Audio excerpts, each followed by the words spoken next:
Español. Muchas gracias, bienvenidos a todos y ahora le paso.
Welcome all from around the world to today's Executive Intelligence Review Roundtable, the Iran War and the Controlled Disintegration of the World Economy.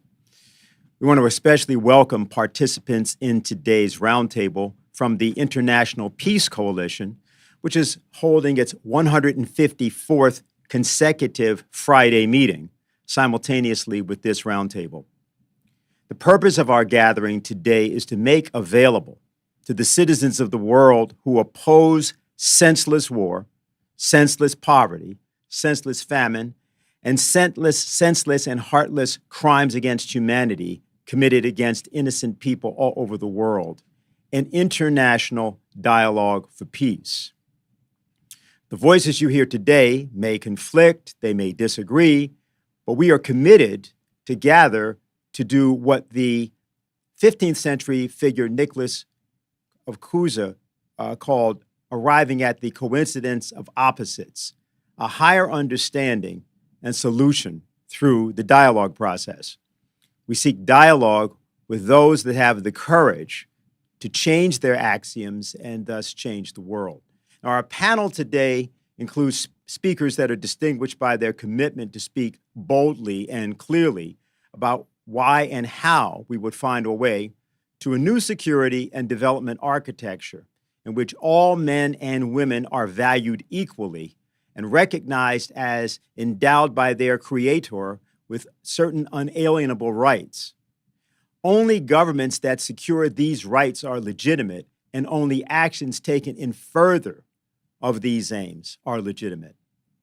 I would like to quote the founder of Executive Intelligence Review, the late economist and statesman, also a United States presidential candidate, Lyndon LaRouche, as a way of setting the tone for today's deliberations. Mr. LaRouche made these remarks at the Second International Food for Peace Conference in Chicago. He said, "There is no part of society, no constituency, which does not have the same interest.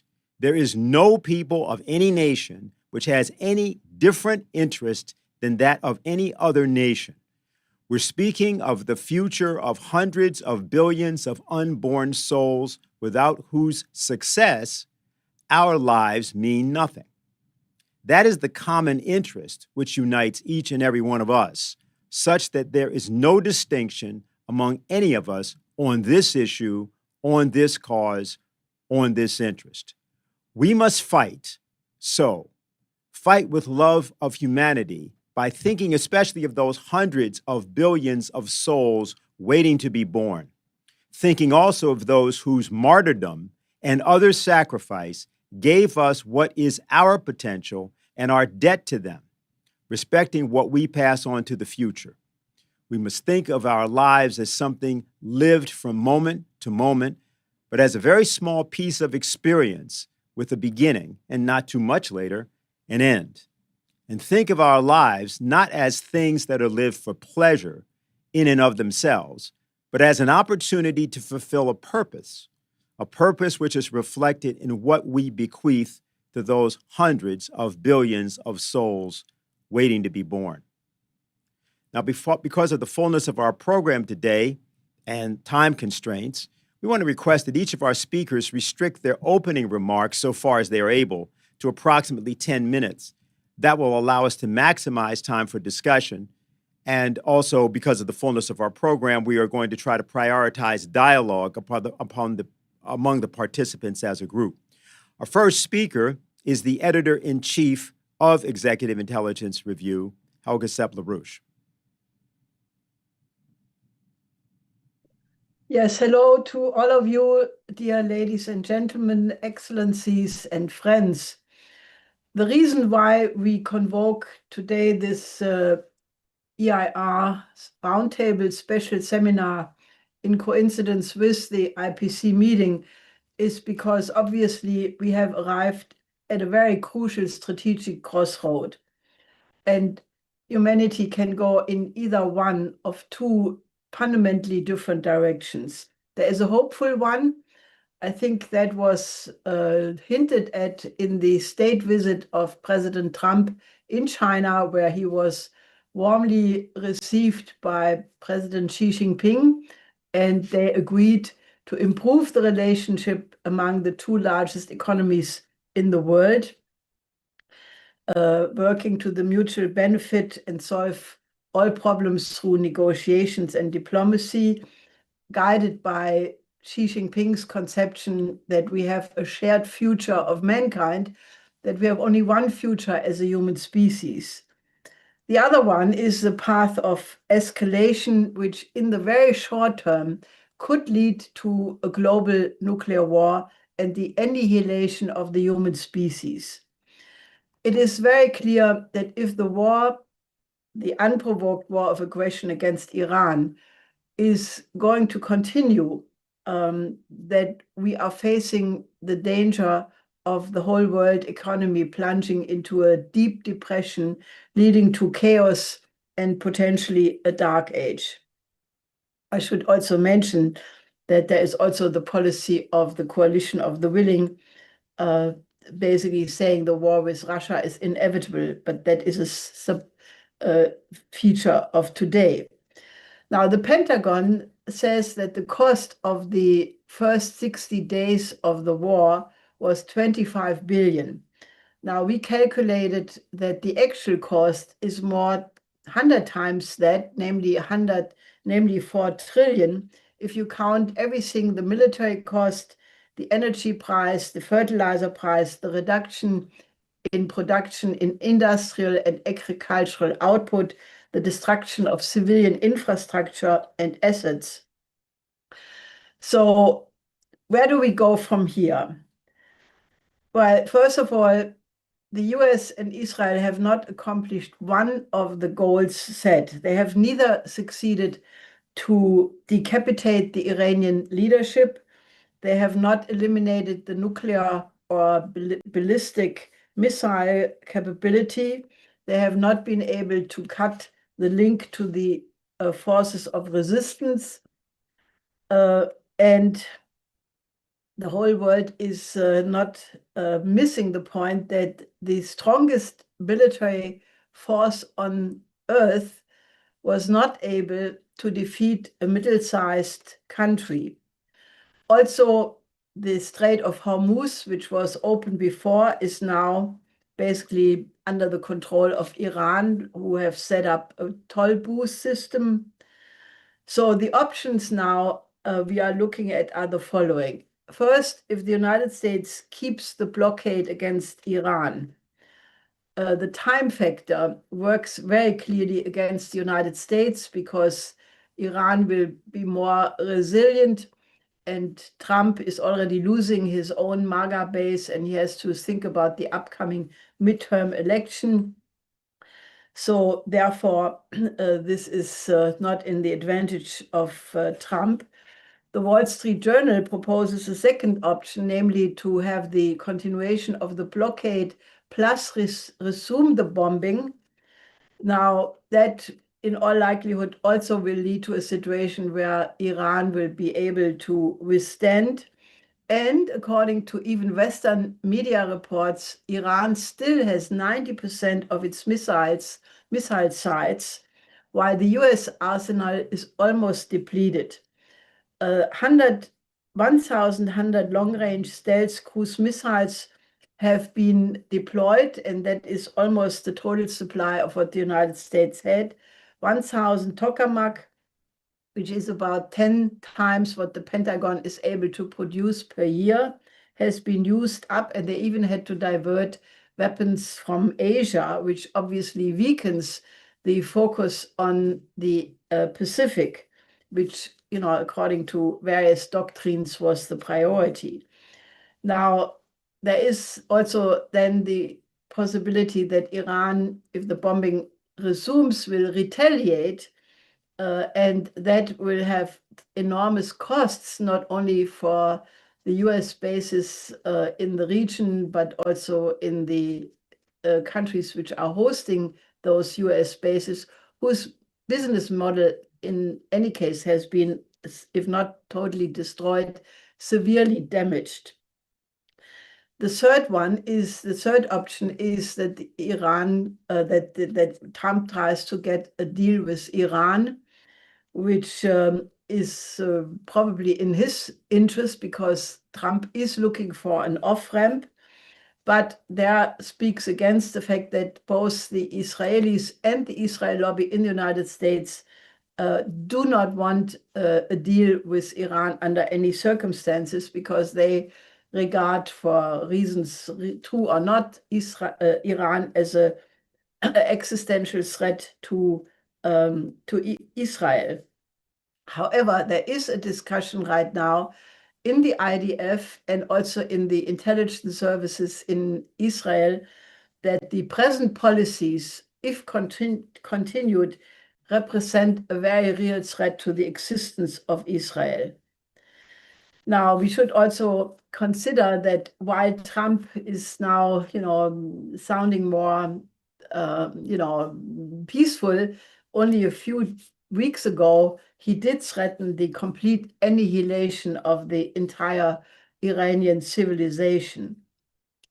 In any case, if option 1 or 2 would be pursued, the danger is that the world economy plunges into a depression, which would lead to famine, chaos, a dark age like the 14th century.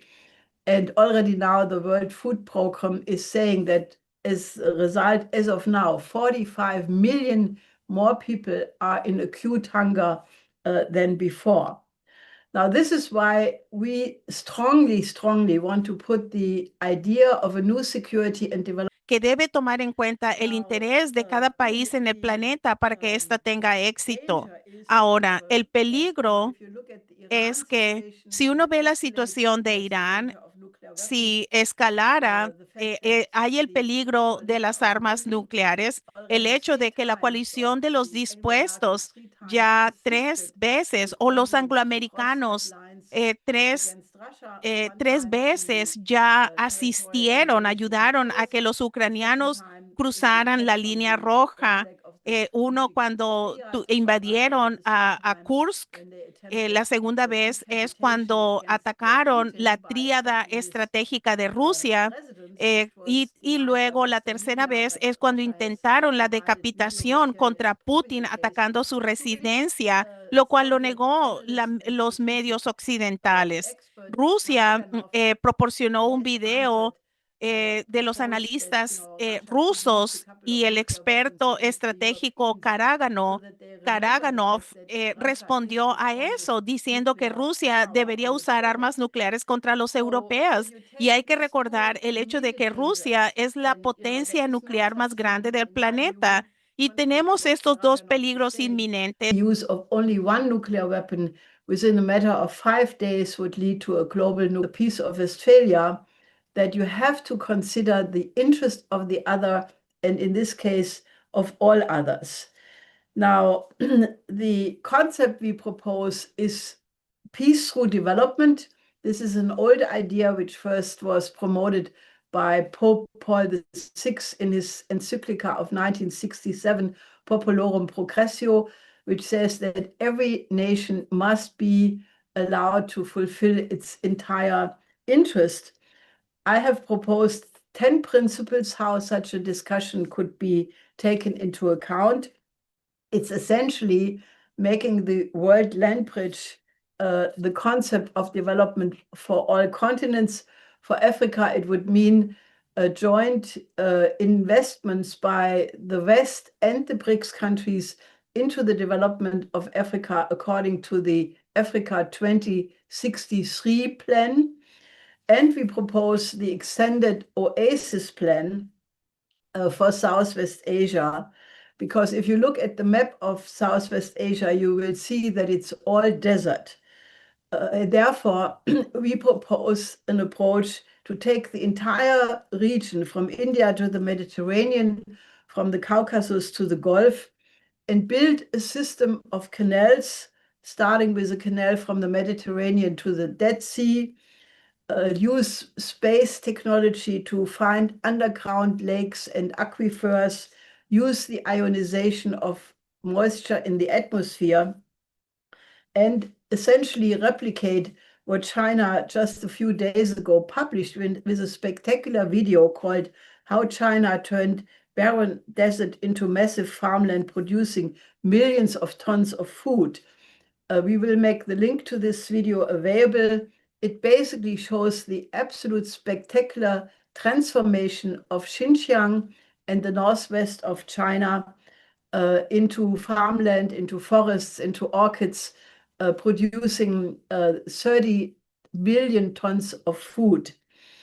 So we propose a system of corridors connecting the existing CPEC corridor from China to Pakistan and the north-south transport corridor from St. Petersburg to India, and connect it from Iran to Iraq, Syria, Jordan, Israel, Palestine, and finally Egypt, and that way make Southwest Asia again the hub between Asia and Africa and Europe, as it used to be during the time of the ancient Silk Road.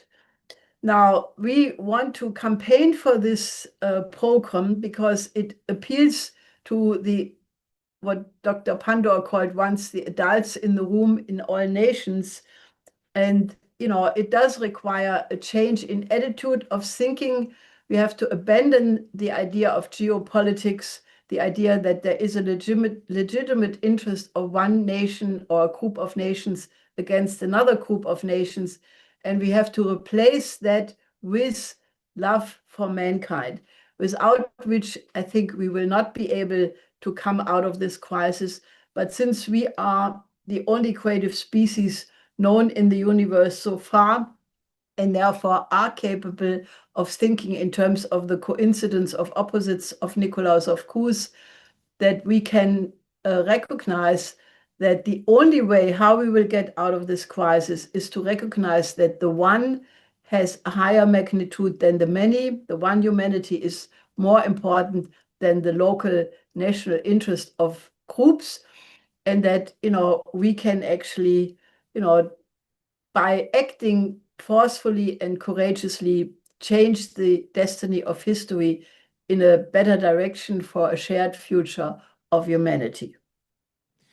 Thank you, Helga. And if you've just joined us, we want to welcome you all to the Executive Intelligence Review's Roundtable, the Iran War and the Controlled Disintegration of the World Economy. You have just heard Helga Zepp-LaRouche, the Editor-in-Chief of Executive Intelligence Review, speaking to us from Germany. Also, for those of you who have just joined, you will need interpretation for various of the speakers, including our next speaker. And if you are on Zoom, look for a globe at the bottom of your screen, probably on the right-hand side. Click on that. If you don't, and select the language of your choice. If you don't see the globe, then click for more, click on that, and you'll get an option for interpretation, and you can select the language in which you wish to listen. Our next speaker is His Excellency Abolfazl Pasandideh, the Ambassador of the Islamic Republic of Iran to the nation of Mexico. Welcome.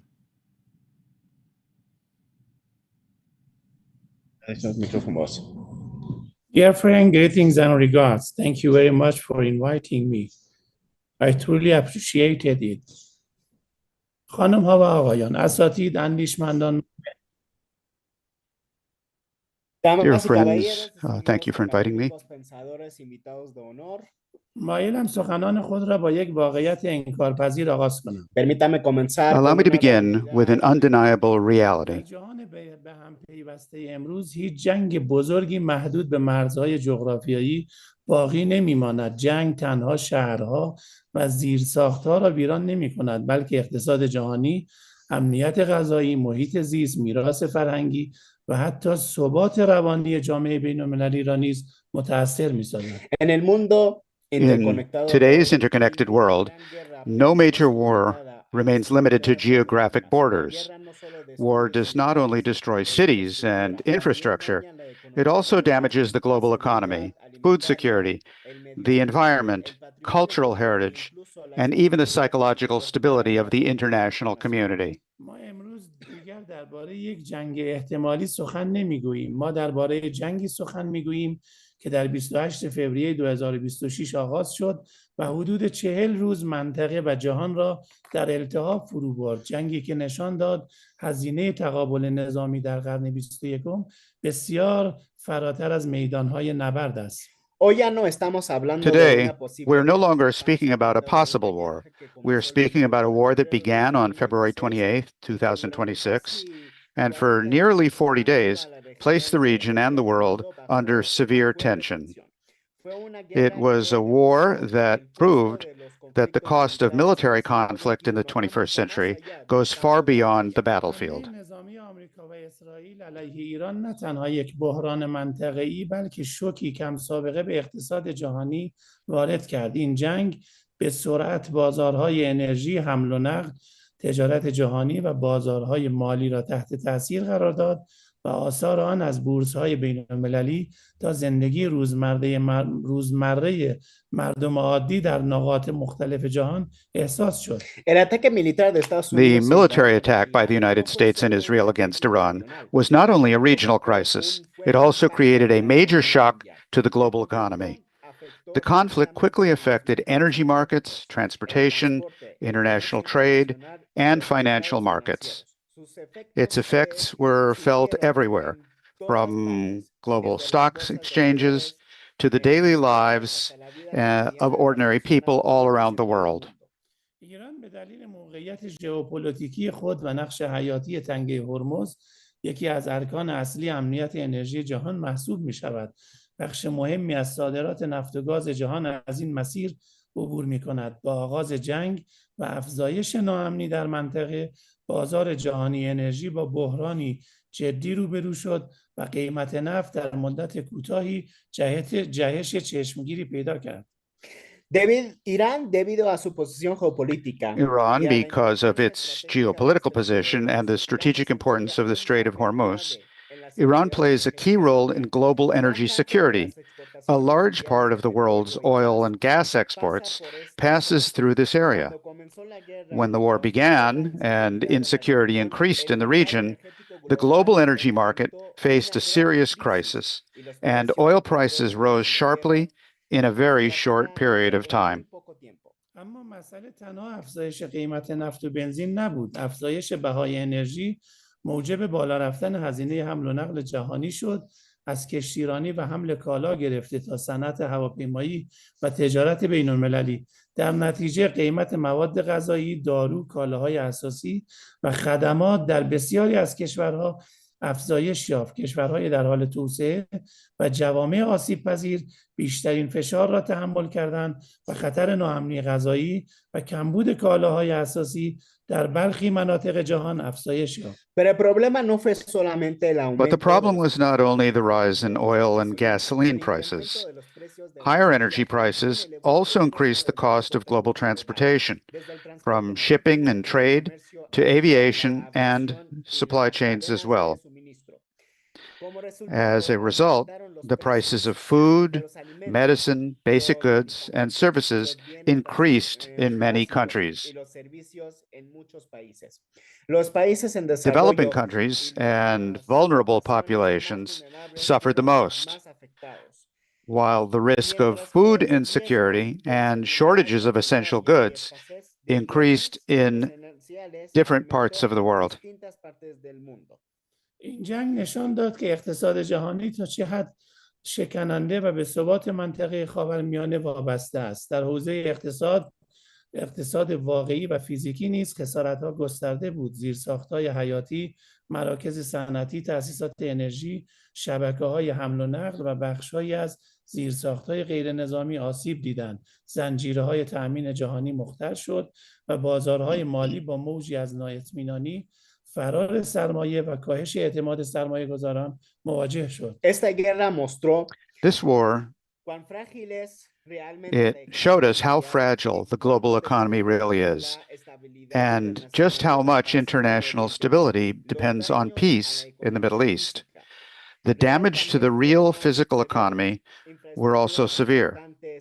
Important infrastructure, industrial centers, energy facilities, transportation networks, and civilian structures were damaged.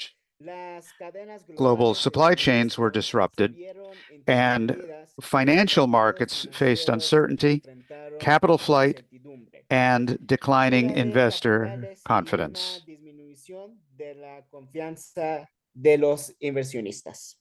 طبق برآوردهای اقتصادی، هزینه‌های مستقیم و غیر مستقیم این جنگ برای امریکا $10 میلیارد بود. فشار بر بودجه نظامی، افزایش هزینه انرژی، نوسانات بازار و تشدید تورم بار سنگینی بر اقتصاد آمریکا تحمیل کرد. تجربه این جنگ بار دیگر نشان داد که حتی قدرت‌های بزرگ نیز از پیامدهای اقتصادی جنگ‌های گسترده مسئول نیستند. According to economic estimates, the direct and indirect costs of this war for the United States reached tens of billions of dollars. Pressure on the military budget, higher energy costs, market instability, and rising inflation have created a heavy burden on the American economy. This war once again showed that even major powers are not protected from the economic consequences of large-scale conflicts. هزینه‌های نظامی، اختلال در فعالیت اقتصادی، کاهش سرمایه‌گذاری، افت گردشگری و فشارهای امنیتی آثار قابل توجهی بر اقتصاد و جامعه اسرائیل بر جا گذاشت. Israel also suffered serious losses: military expenses, economic disruption, lower investment, a decline in tourism, and growing security pressures all had major effects on its economy and society. ایران نیز با خسارت‌های گسترده انسانی و اقتصادی روبرو شد. زیرساخت‌ها، تأسیسات اقتصادی و زندگی روزمره مردم آسیب دید، اما در عین حال این جنگ یک واقعیت مهم را آشکار ساخت: هیچ بحران پیچیده منطقه‌ای از مسیر جنگ و ویرانی حل نخواهد شد. Iran too faced serious human and economic losses. Infrastructure, economic facilities, and the daily lives of millions of people were affected. Yet this war revealed one important truth: no complex regional crisis can truly be solved through war and destruction. خانم‌ها و آقایان، در کنار خسارت‌های اقتصادی، جهان با آسیب‌هایی روبرو شد که شاید هرگز به طور کامل قابل جبران نباشد. Ladies and gentlemen, alongside the economic damage, the world also witnessed losses that may never be fully repaired. محیط زیست محیط زیست منطقه آسیب دید. آلودگی آبهای خلیج فارس، آتش‌سوزی‌های گسترده، انتشار مواد آلاینده و تخریب اکوسیستم‌ها پیامدهایی هستند که تنها به امروز محدود نمی‌شوند و نسل‌های آینده را نیز تحت تاثیر قرار خواهند. The regional environment suffered greatly. Pollution in the Persian Gulf, fires, toxic materials, and damage to ecosystems are not problems limited to today. They will also affect future generations. In addition, Iran is one of the oldest centers of human civilization. Its historical and cultural sites are part of the shared heritage of all humanity. Threats against Iranian cultural heritage, from Persepolis and Pasandideh to Naqsh-e-Jahan Square and other UNESCO sites, were not only threats against one nation, but against the historical and cultural memory of mankind. شاید مهمترین درس این جنگ آن باشد که ادامه مسیر تقابل و نظامیگری می‌تواند جهان را وارد مرحله خطرناک از رکود و افسردگی اقتصادی جهانی کند، بحرانی که کنترل و مهار آن بسیار دشوار خواهد بود. Ladies and gentlemen, perhaps the most important lesson of this war is that continuing the path of confrontation and militarism could push the world towards a dangerous period of global recession and economic depression. And that would be a crisis that would be extremely difficult to control. If wars, sanctions, and instability become the dominant trend in international relations, the world economy will face long-term inflation, lower investment, disruption of trade, rising public debt, and growing poverty and inequality. Such a situation would threaten not only economic security, but also social and political stability around the world. Allow me to highlight one important point. Imagine where the world could be today if, instead of war and confrontation, the path of dialogue and peace had been chosen. If President Trump, instead of encouraging military escalation, had supported lasting negotiations and diplomatic solutions, billions of dollars spent on weapons and destruction could have been invested in economic development, fighting poverty, education, healthcare, scientific innovation, and climate change.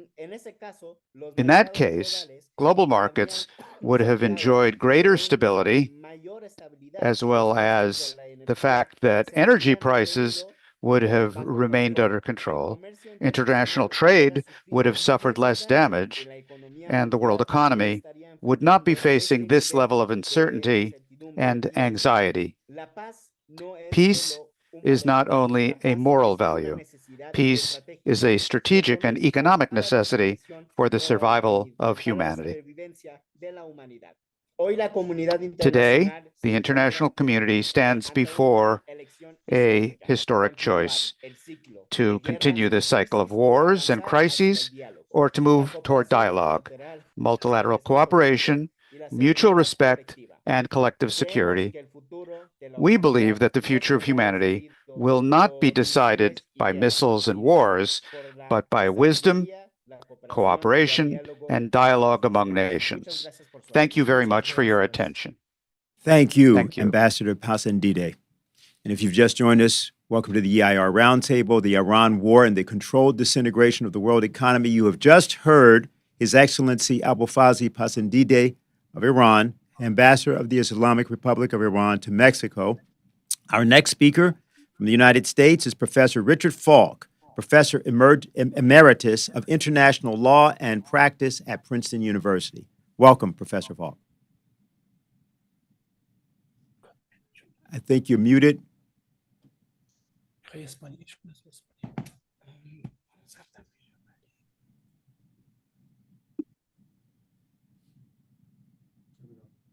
I think you're all right.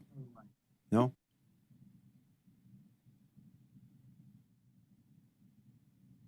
Now I am. Yes. Thank you for that introductory words and greetings to all participants.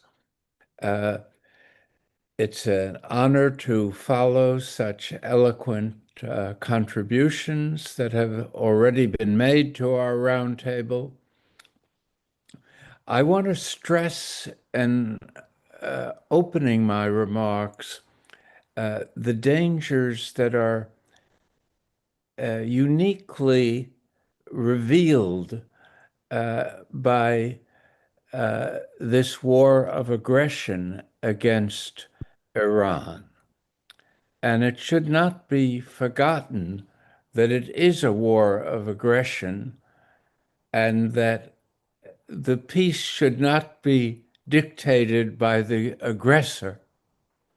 That is not a feasible outcome.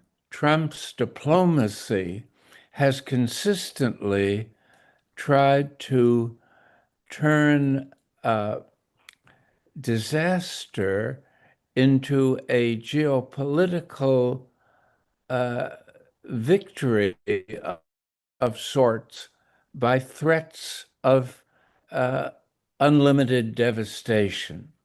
He did this already in relation to Iran and could revive that kind of bullying geopolitics. This is something new. Beyond militarist geopolitics is this phenomenon of bullying countries of less capabilities and vulnerable to military devastation. A leading example is turning Israel's genocide in Gaza into a diplomacy that rewards the genocide, the perpetrator of genocide, and punishes further its victims while the underlying ordeal persists. So that in addition to the dangers that have already been vividly depicted, is the danger of having this most powerful actor, political actor in the world system under the autocratic control of a leader of demonstrated mental instability. The mercurial shifts of tone and policy are really an independent source of fear for the future of humanity when such an individual is entrusted with sole access to whether or not nuclear weapons will be threatened or even used. This should be an intolerable situation for the entire world. And to look away from it because one feels helpless to deal with it is irresponsible on the part of both the publics of the world and even more so the governmental authorities. And the UN has shown its helplessness before such diplomatic abuses by unanimously endorsing this so-called Board of Peace that was established to bring a Israeli political defeat into a diplomatic outcome of rewarding genocide, as I suggested. The Iran situation is one where the whole discourse in the United States shifted from the debate over initiating an aggressive war to whether this was a prudent war of choice. The idea that countries have the choice of war as a foreign policy option is an unconditional denial of the relevance of international law and of the whole idea at Nuremberg that a crime against the peace is the ultimate crime in international life, with all of the adverse consequences that have already been noted in our roundtable. And one should remember the admonition of the prosecutor at Nuremberg, Justice Jackson, the chief U.S. prosecutor, who said in his closing statement that the justice that is imposed on these defendants, these Nazi survivors, will be tested by whether the victors in the war adhere to the framework that we are judging the losers of World War II by. And that has not been sustained in the future. A brighter side of the Trump diplomacy, which was referred to by Helga in her opening remarks, is his appetite for some kind of positive relations with geopolitical rivals. And I think that the alternative idea that he has, and this is less destructive, I think, of the near future anyway, is some kind of compact between Russia, China, and the US that does away with internationalism and returns to a world of spheres of influence under geopolitical guardianship. That is not a world we look forward to, and it defies the ecological logic of a world order grounded in the love of humanity and the destiny of the planet being tied up with the unity of humanity, so that we are faced now with these challenges, both the short-term challenges of disengaging from this Iranian quagmire of sorts, where the efforts at diplomacy were repudiated in such crude language by the American president, who called the quite serious negotiating proposals of Iran a piece of garbage that was totally unacceptable, without making any kind of comparable response, and without any regard for the well-being and security of Iran. In other words, this was this recourse. When militarism fails, this recourse to geopolitical bullying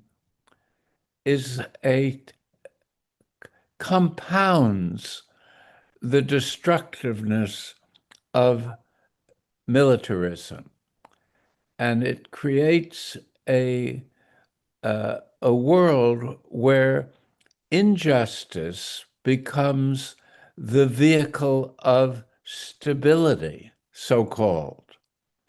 And again, the reference to Israel-Palestine is pertinent, I think, as a model for this kind of bullying plus militarism as a path toward an imposed and deeply alienating and unjust stability.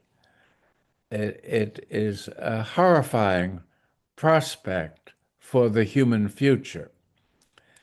And I would say that Iran has demonstrated a courageous resilience in the face of an aggression that is so hypocritical in its rationalization, supposedly objecting to Iran's nuclear program while hiding the reality of Israel's nuclear arsenal. How can a peaceful future for the region be established on that basis? Iran, along with the main Arab countries, has long favored a nuclear-free zone for the Middle East, which alone would free the region from this kind of hegemonic efforts to exert Western control. And in this sense, Israel is the partner of the West or a member of the Western alliance, and Iran is the main obstacle to that vision of hegemony. So that is what makes... I don't mean to interrupt you, but we have to, given your schedule and others, we have someone have to move along. Yeah, no, let me just conclude by saying that we're at this crossroads, and it's up to the people of the world, not the governments, to mobilize effectively in favor of a truly alternate vision of the future. Thank you very much. Thank you very much, Professor Falk, and I apologize for having to cut you short there, but we wish to, given your various people's schedules, we want to go to the next speaker, and then Mrs. LaRouche wants to try to respond before the limits make things constrained. We apologize also for the audience because we did start about 7 minutes late. Our next speaker is His Excellency Ahmet Davutoglu of Turkey, the former Prime Minister of Turkey. Welcome, sir. I think you're muted. Yeah, of course. Thank you. Thank you very much for this excellent organization, roundtable discussion, and inviting me and having an opportunity to meet some of my very respected colleagues like Richard Falk. The topic is very important, very strategic, very timely. In 2017, I wrote an article, Systemic Earthquake, in an e-journal edited by dear friend Richard Falk. That was the first year of the first Trump era. And I have predicted that the world is going through a systemic crisis, very comprehensive systemic earthquake, which will shaken all of the international structures. Unfortunately, today we are at the midst of this systemic earthquake. Why do we need an order, especially in economic relations? Economy needs order. Economic relations and progress needs order, as Helga has emphasized. We need the basic term of order is predictability. Without having a predictability, you cannot make a plan. You cannot establish a rule of order. So today, Trumpian diplomacy destroyed predictability. No company, no individual, no state today can predict, not next year, even next month, next week. I followed very closely President Trump's and Chinese President Xi's meetings. There were very good, very pleasant wordings, but I don't think that Chinese side were convinced of the real intention of President Trump. Because last year he declared a trade war against China, and he has been using his terminology, his rhetoric every day. So today, international order and regional structures, they are all being shaken. The values, how we can see international order? First, the values, the common values, regardless of continents, economic development, etc., the basic values. As my dear friend Richard mentioned, all the basic values of humanity have been violated in Gaza genocide. And there was no real response from the leading powers.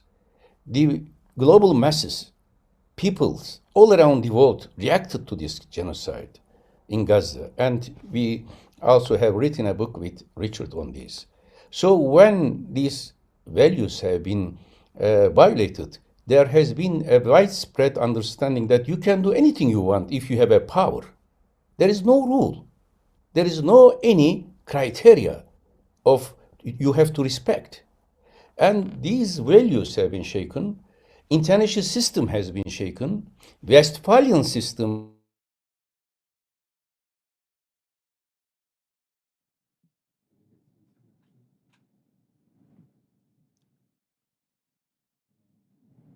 We're checking the connection. We're checking his connection. Just please stand by. And yes, yeah, I am back. Very good. Yes, I am back. There was an internet problem. So now, where are we facing today? I want to give three examples in last almost 6-7 years. The first one was pandemics. Pandemics, in fact, showed us the significance of traditional geopolitics, because the main problem of pandemics, global pandemics, and its impact on global economy was the issue of logistics and supply chain. And there has been a big threat to world population to transfer the basic needs of the peoples around the world. The second was Russia-Ukraine war. And I think it is a great success of Turkey that Turkey established a grain corridor during the war of Russia-Ukraine. And even the people, I mean the African people, African nations, they needed grain from Russia and Ukraine. But because of the war, it has been affected. Now, Istanbul Strait, Dardanelles Strait became the basic life stream for this grain corridor. Now I want to say, I have seen the maps of Helga. Please imagine certain trade routes, sea routes, and the straits from the north to the south. Istanbul, Dardanelles, Suez Canal, Bab el-Mandeb, Hormuz Strait, Malacca Strait, and several straits in Indonesian archipelago. So if you close these straits, the international trade will be collapsing. Today, Istanbul Strait, Bosporus was critical for grain corridor. Hormuz Strait is critical for energy corridor, but not only energy corridor. Some people think about natural gas and LNG, but I think Helga was very wise, right when she referred to fertilizers. Today, in many countries, there was not enough fertilizer to be put on the soil, and that will create a food shortage. So it is a big crisis. How can we overcome this crisis? Let me summarize my proposal as a solution to this, which was published in Project Syndicate 2-3 weeks back. I am following very closely as a former Prime Minister, former Minister of Foreign Affairs, and I have close contacts with almost all players in the region. Today we have four basic questions regarding the war. I don't want to say the war. It is an Israeli-American aggression against Iranian people. Not Iranian state only, Iranian cities, Iranian peoples, Iranian civilization. It was a shame for President Trump declaring that they will destroy all civilization. This is inhuman. This is barbarism. So, what are these for? The first and urgent issue is opening the Hormuz Strait. The second is nuclear program of Iran and how we can solve it. The third one is the proxy wars, what they call, but basically regional, the absence of a regional security architecture. The fourth, the mother of all problems in the Middle East is Palestine. Now, step by step, my proposal is this. First, Hormuz Strait. Iran has control over Hormuz Strait, and Oman is different from the other Gulf countries and having some sort of dialogue with Iran. And Iran has certain rights. Because of this war, it has been attacked without any UN Security Council resolution, without any verified reason of this. Yes, but Iran now is under pressure from many countries that they should open the Hormuz Strait because it is not only affecting Americans or Israelis, but it affects all the world affairs. Many developing countries are suffering as well, and I again agree with Helga. It is the cost of this war is trillions, not billions. So, on the other side, Americans wants to control this strait basically because of the strategic interest of Israel. Today, there is a clear contradiction between Israeli interests and American interests. And therefore, American public opinion is getting more and more suspicious about Netanyahu's war plan. Before Netanyahu, many Israeli prime ministers tried to convince American presidents to attack Iran. But they were wise not to follow these, adventurous calls. But unfortunately, Trump, because of this unpredictability, because of this egoistic approach, some sort of psychological problem, he followed Netanyahu's advice, suggestions. Now he is cornered. In China, can you imagine the basic global rival power? He begged from Chinese leaders to help him to open Hormuz Strait. And if it is closed, he even offered LNG to China. So he needs a solution as well. And most important, of course, the Gulf countries. This is not a war between Iran and US only. Another party is, the victims of this is Gulf countries. And of course, the absence factor is Israel. Now, my proposal to open the Hormuz Strait is like a Gordian knot of Hormuz Strait. If it continues under Iranian full control, that will be an excuse for Americans to attack Iran. If it is by military force, unimaginable, I don't think it will happen. If it is controlled by Americans, that will be a threat to Iran and to the region as a whole.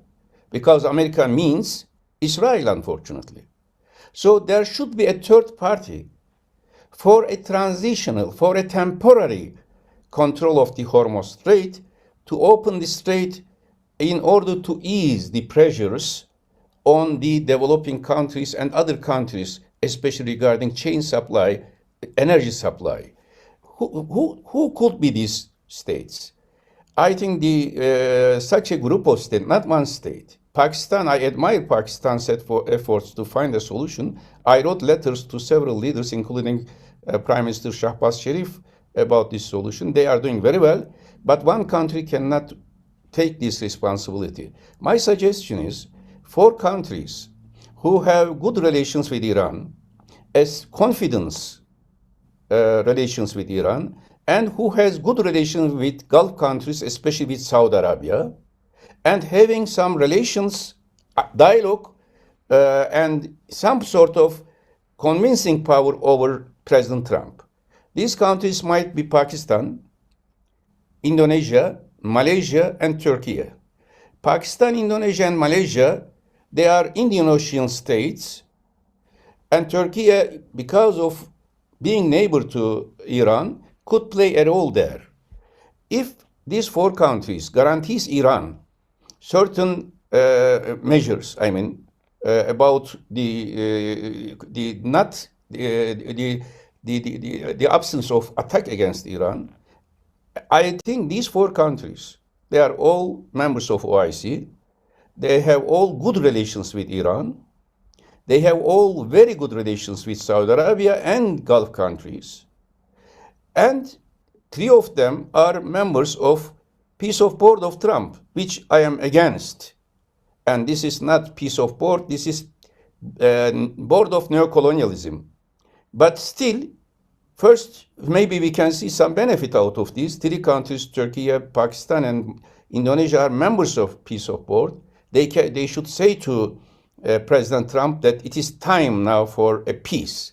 We cannot afford war in our region, and we cannot afford another genocide in Palestine and Lebanon.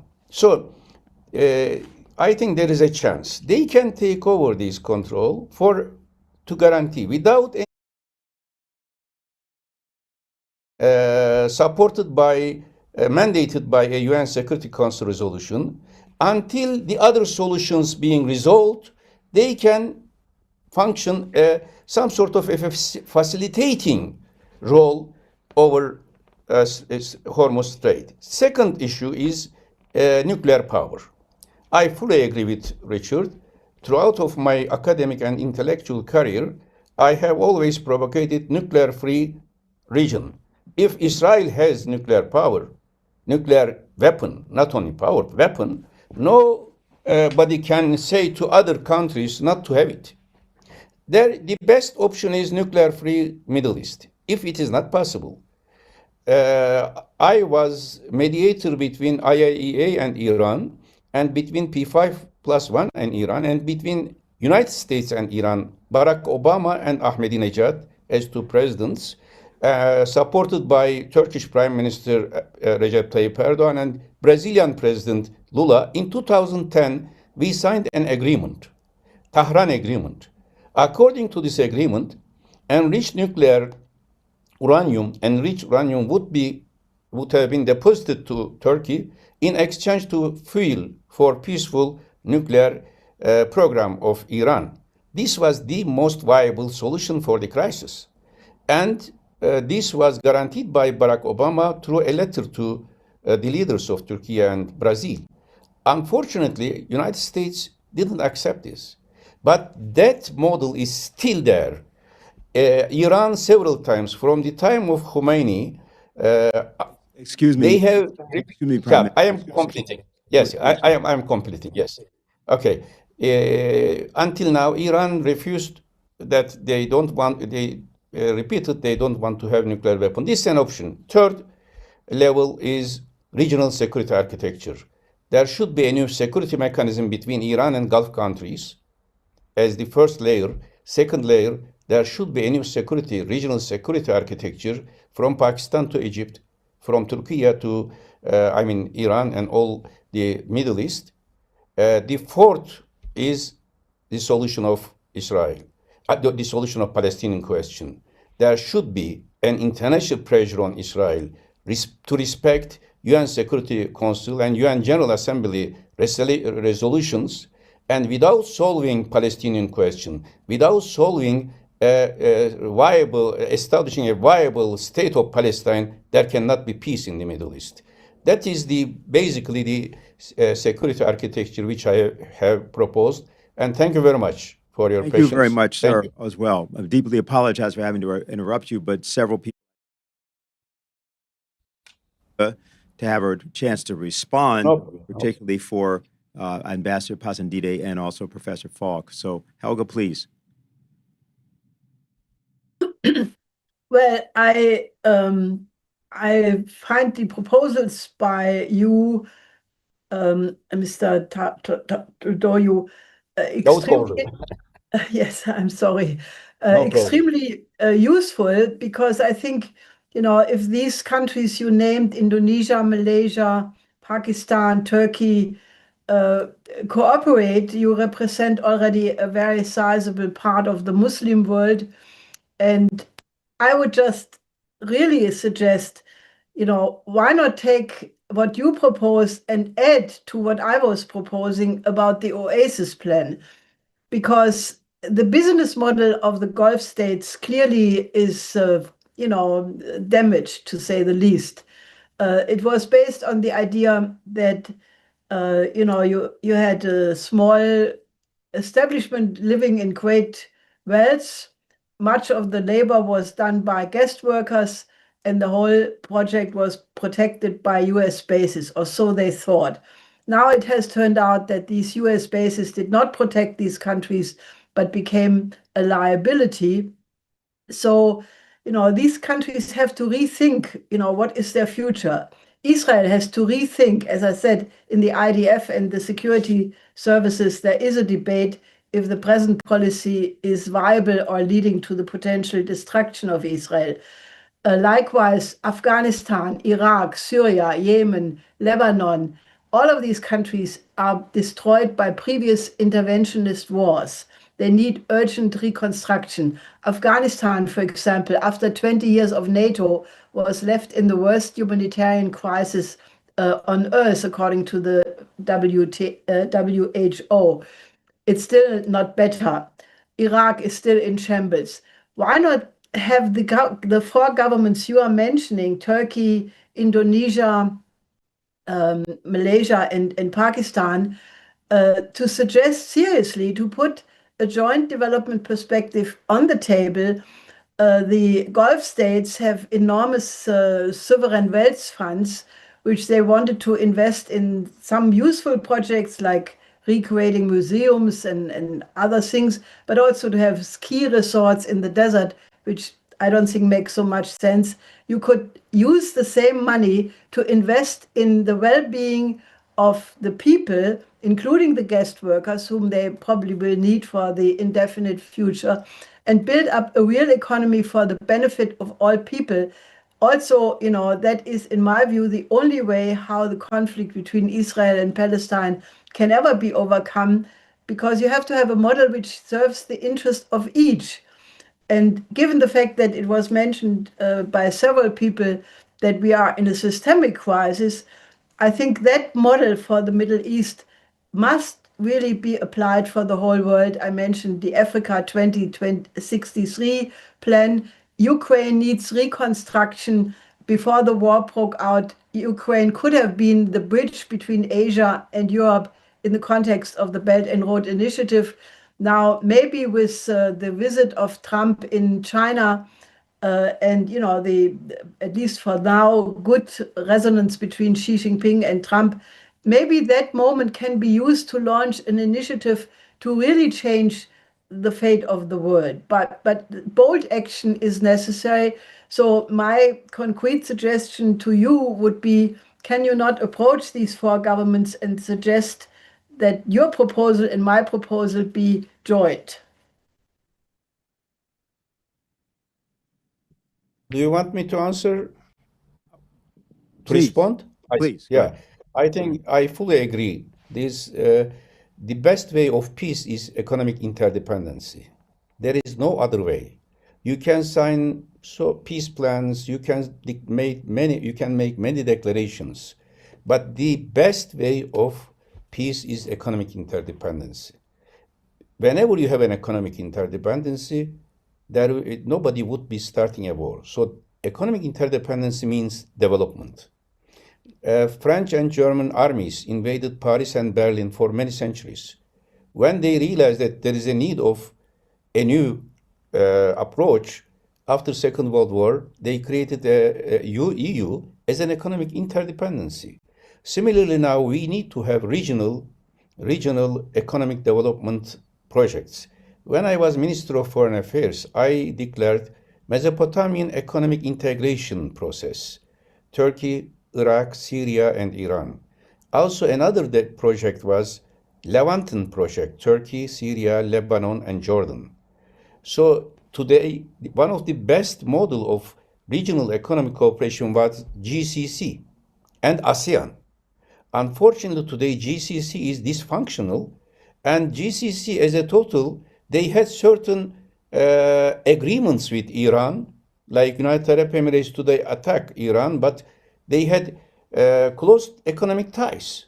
Now this system has fallen, has been destroyed by these attacks.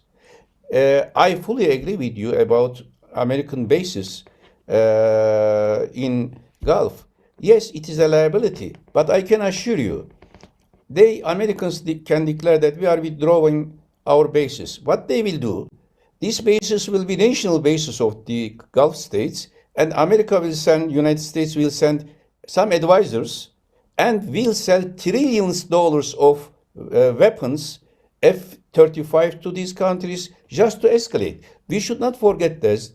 They provoked Saddam against Iran, then they destroyed Saddam.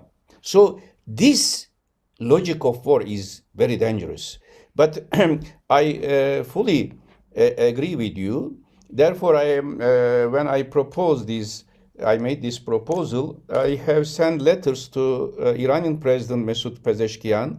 In fact, 3 letters during this war, and even before the war, during the negotiations in Oman, I sent my suggestions to Iranian ambassador when he invited me to embassy, asking my opinion to be sent to President Pezeshkian, and I insisted that Iran should be around the table of negotiations, because the main reason of Trump is to win the midterm election, and therefore this should be. I also sent letters to Pakistani Prime Minister Shahbaz Sharif, who is my close friend, to Anwar Ibrahim, Malaysian Prime Minister. He's also my very close friend, and Iranian and Indonesian President Subianto, and of course I made this, sent this to Turkish president as well. I don't know how they will react, but we have to be creative. We have to be creative. This is a deadlock. In deadlock, everybody wants to keep the status quo. In fact, those who are breaking the status quo can bring peace.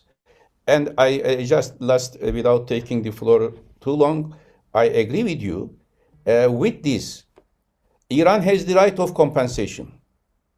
When Iran says we need compensation, yes, there was no reason of this war, and United States, but the compensation should not be from Gulf states only, because Gulf states didn't decide for the war. They found themselves in a war. Who started the war?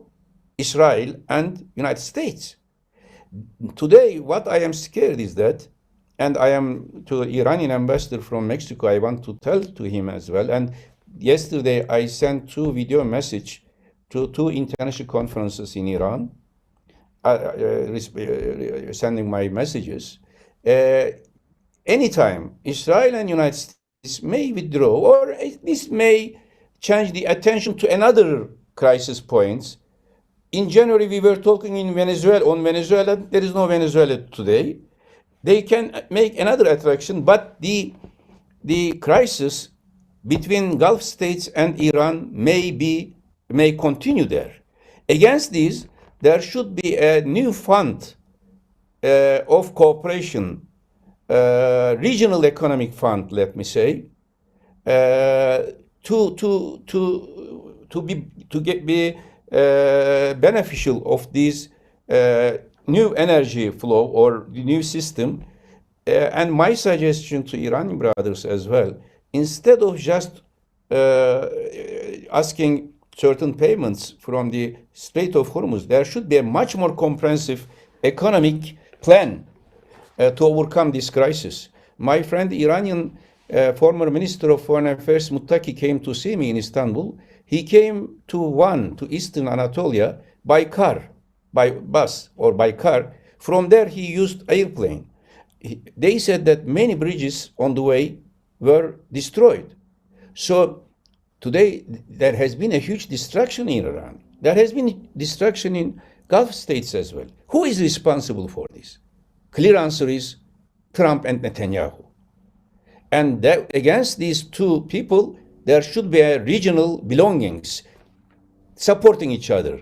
And I fully share your opinion, and we can bring these proposals together, a geopolitical solution framework, as well as a developmental visionary project together. Ambassador Pasandideh, would you like to add anything at this point?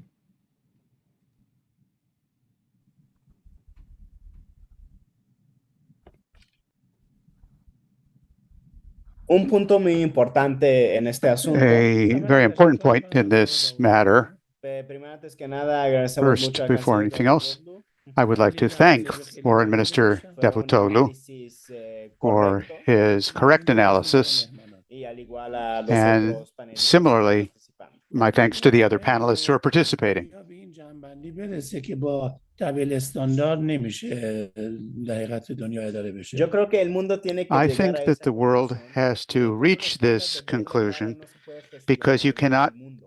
deal with a double standard facing the world. همه تأمین بشه تا صلح و ثبات برقرار بشه. Y obviamente la And humanidad obviously, necesita humanity que se needs vean los beneficios de todo el mundo to para see que se pueda benefits for lograr. everybody so that we can bring about peace. آب باشه دوام نخواهد داشت. Cualquier tipo de Any solución que sea kind of solution which is done under pressure is not going to be a lasting solution. در برابر ظلم و ستم ابرقدرت‌ها سکوت کنن خودشون بیشتر هزینه بهت پرداخت کنن.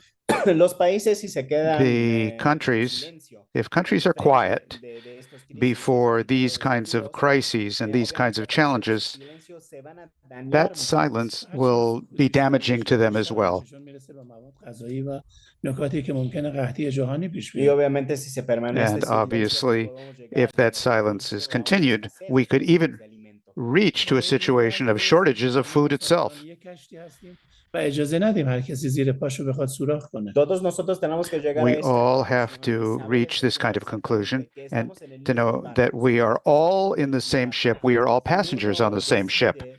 If we decide to drill a hole in the boat, it's going to be very bad for all of us.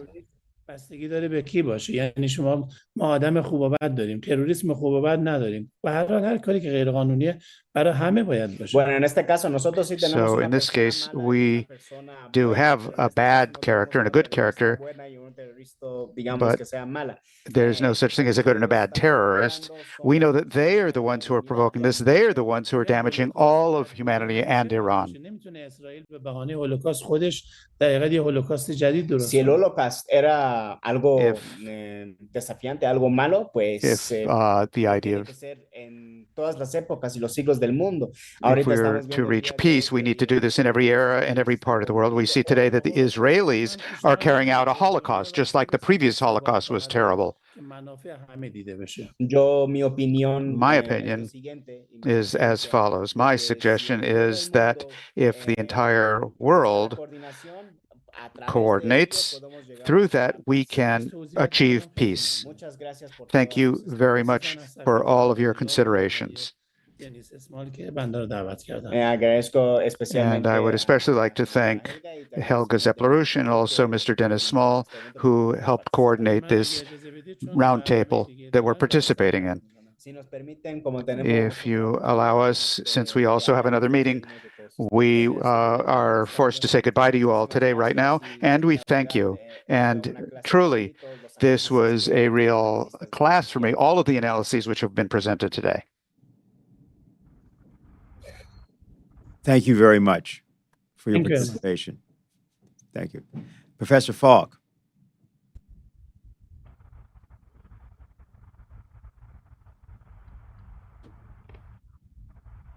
I think were you still muted? I wanted to comment briefly on one aspect of my friend Ahmet Davutoğlu's very creative and important proposal of a multidimensional approach to this present crisis, and combined with Helga's developmental focus on the OASIS plan and the idea of creating a structure of mutual benefits derived from economic interdependence.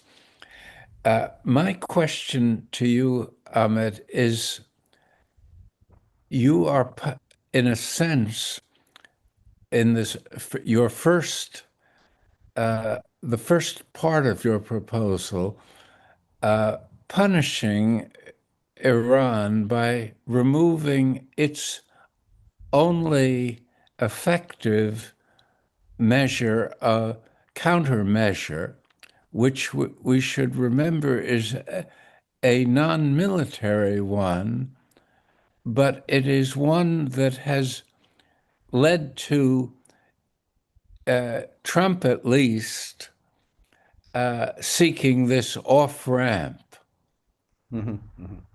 And there is no basis for trusting the international community to come to the rescue of Iran should Israel resume in another few months a further attack and an attempt to achieve regime change.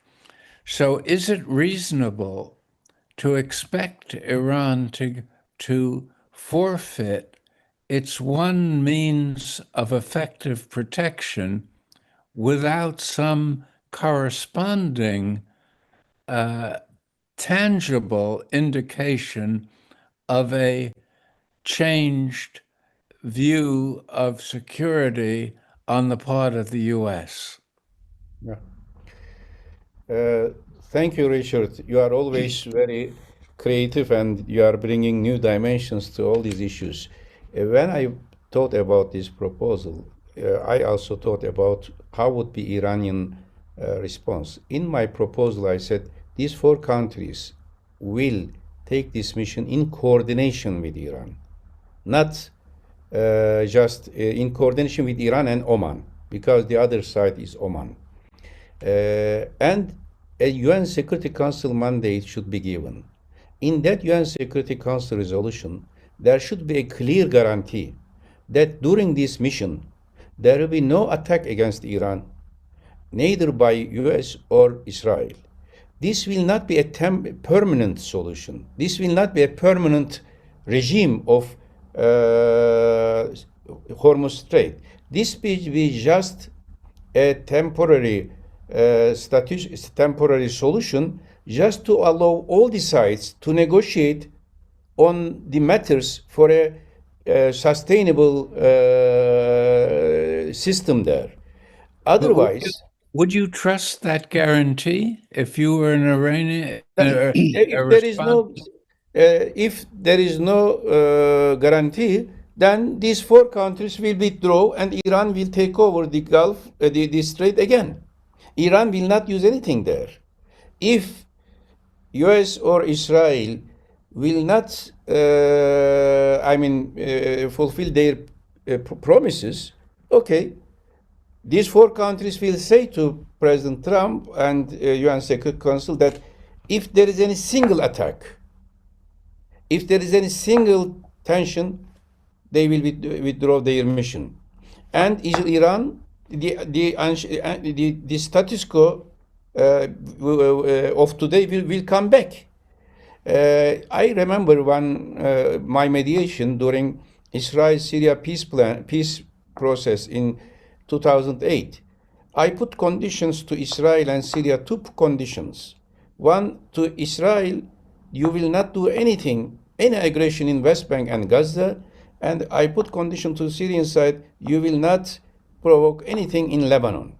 So for almost 8 months, when there was these indirect negotiations continue, there was a calm in Lebanon and Gaza. Similarly now, these four countries will say, if there is any single attack, aggression against Iran, we will not do this mission. And Iran is the only country controlling there. They will take over this strait again, and this status quo will prevail. Excuse me, I have to interrupt you at this point. I'm sorry. I'm very sorry, but we are going to have to conclude to go on. And we will resume the conversation, the discussion. I know, Professor Falk, you've also got some limitations on schedule as well. Yes. But we obviously want to thank everybody. This has been extremely important. I don't think I really even have to make that point. Just offer that if you can stay, very good. But we're going to go to our next speaker at this point. Helga, you wanted to say something? 1 minute. I would like to address all the panelists, but also those who are leaving now, that I would suggest that we take this result, what we have accomplished so far, which obviously is very preliminary, but nevertheless a concrete proposal, because in 11 days from now, there will be in the UN Security Council a special conference organized by China, who has the chair this month of the UN Security Council, to discuss the need to uphold the principles of the UN Charter. And I think given the fact that the whole world order is in disarray, maybe if we can agree from this panel to make a motion to the UN Security Council discussion to adopt what we are discussing here, then it may, catapult the whole discussion on a better level. Thank you. Thank you. I think that probably is unanimously supported. And again, gentlemen, I would really thank you very much for what you've said so far. If you are able to stay, that will be very, very good. I just want to move now to our next speaker, who has also time constraints, Professor Lier Pires Ferreira of Brazil, a researcher at the BRICS Center in Fluminense Federal University in Niterói. Welcome.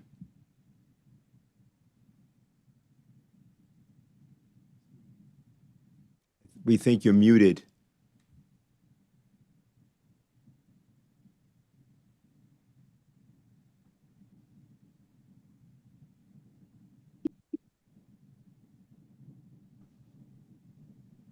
Okay, go ahead.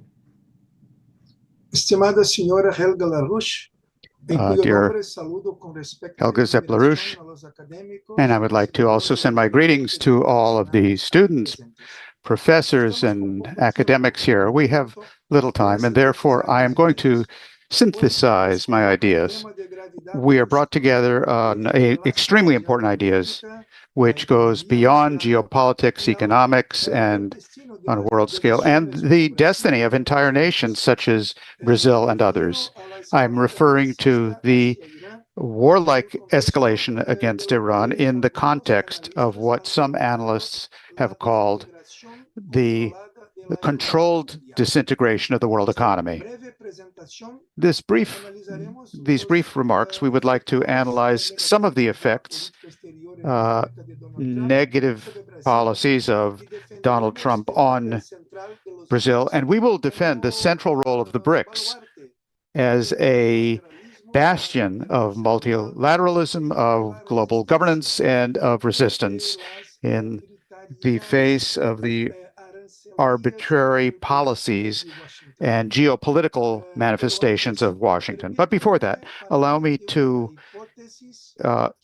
state a hypothesis which has been gaining support in strategic circles, and that is that the government Trump doesn't act based on improvisation, on chaos alone, but rather a logic of controlled disintegration. What this means is to generate crises in regional economic areas, break supply chains intentionally, monetary fragmentation, and regional conflicts in order to reorganize the global order in behalf of financial interests in the United States and the military-industrial complex and the hegemony of the dollar.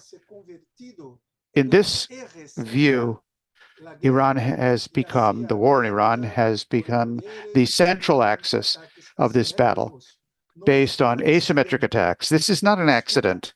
This is a tool.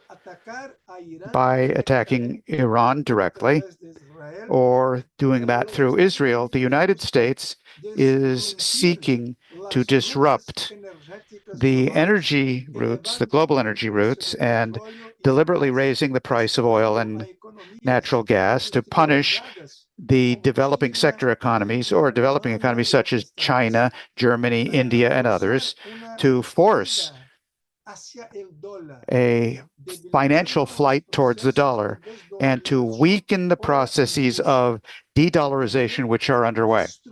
And in that same way, to destroy any security architecture that is being built in Eurasia independently of the United States, including the axis of Russia, China, and Iran. So this is a world economy which is being subjected to induced entropy, imported inflation, technological fragmentation, military rearmament as a solution to the crises that have been artificially created. And Brazil, in all of this, where does it stand? What can Brazil, as a middle power in Latin America, is a neutral party, but it suffers from this greatly, these policies. First, the tariffs and the closing of markets, which hit the Brazilian economy very hard now.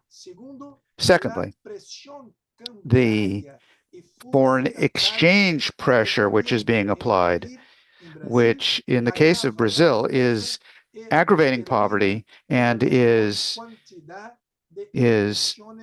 reducing the amount of money available for productive investment. Third, militarization of international relations on the hemispheric scale.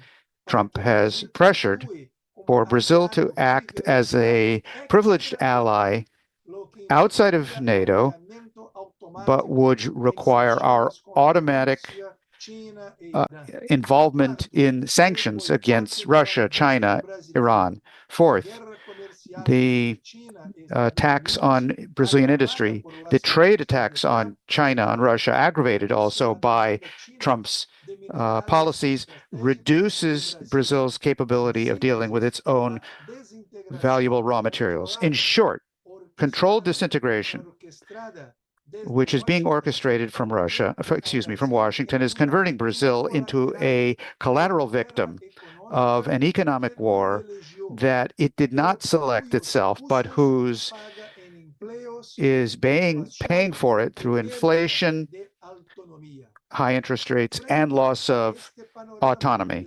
In light of this terrible panorama, what are the alternatives that we have? Here, I want to be emphatic. The BRICS represent the main resistance force, institutional resistance force, to the controlled disintegration policies. And on this, I'd like to make 4 additional points. First, the defense of real multilateralism. This is a necessity. The BRICS New Development Bank, today directed by Dilma Rousseff, is an alternative, a concrete alternative to the IMF and the World Bank.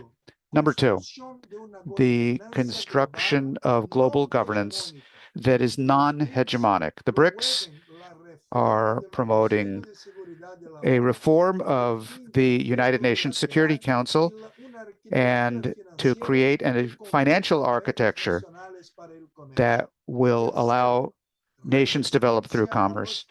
Third, resistance. The arbitrary tariffs. The BRICS have coordinated responses in terms of asymmetric tariffs of their own, developing their own trade channels and with new supply chains and mechanisms of industrialization for local markets. Fourth, the defense of peace and national sovereignty. In terms of the war against Iran, the BRICS have issued strong joint statements rejecting the military intervention and demanding respect for the nuclear agreement and establishing platforms for dialogue. As a final point, allow me to make a proposal.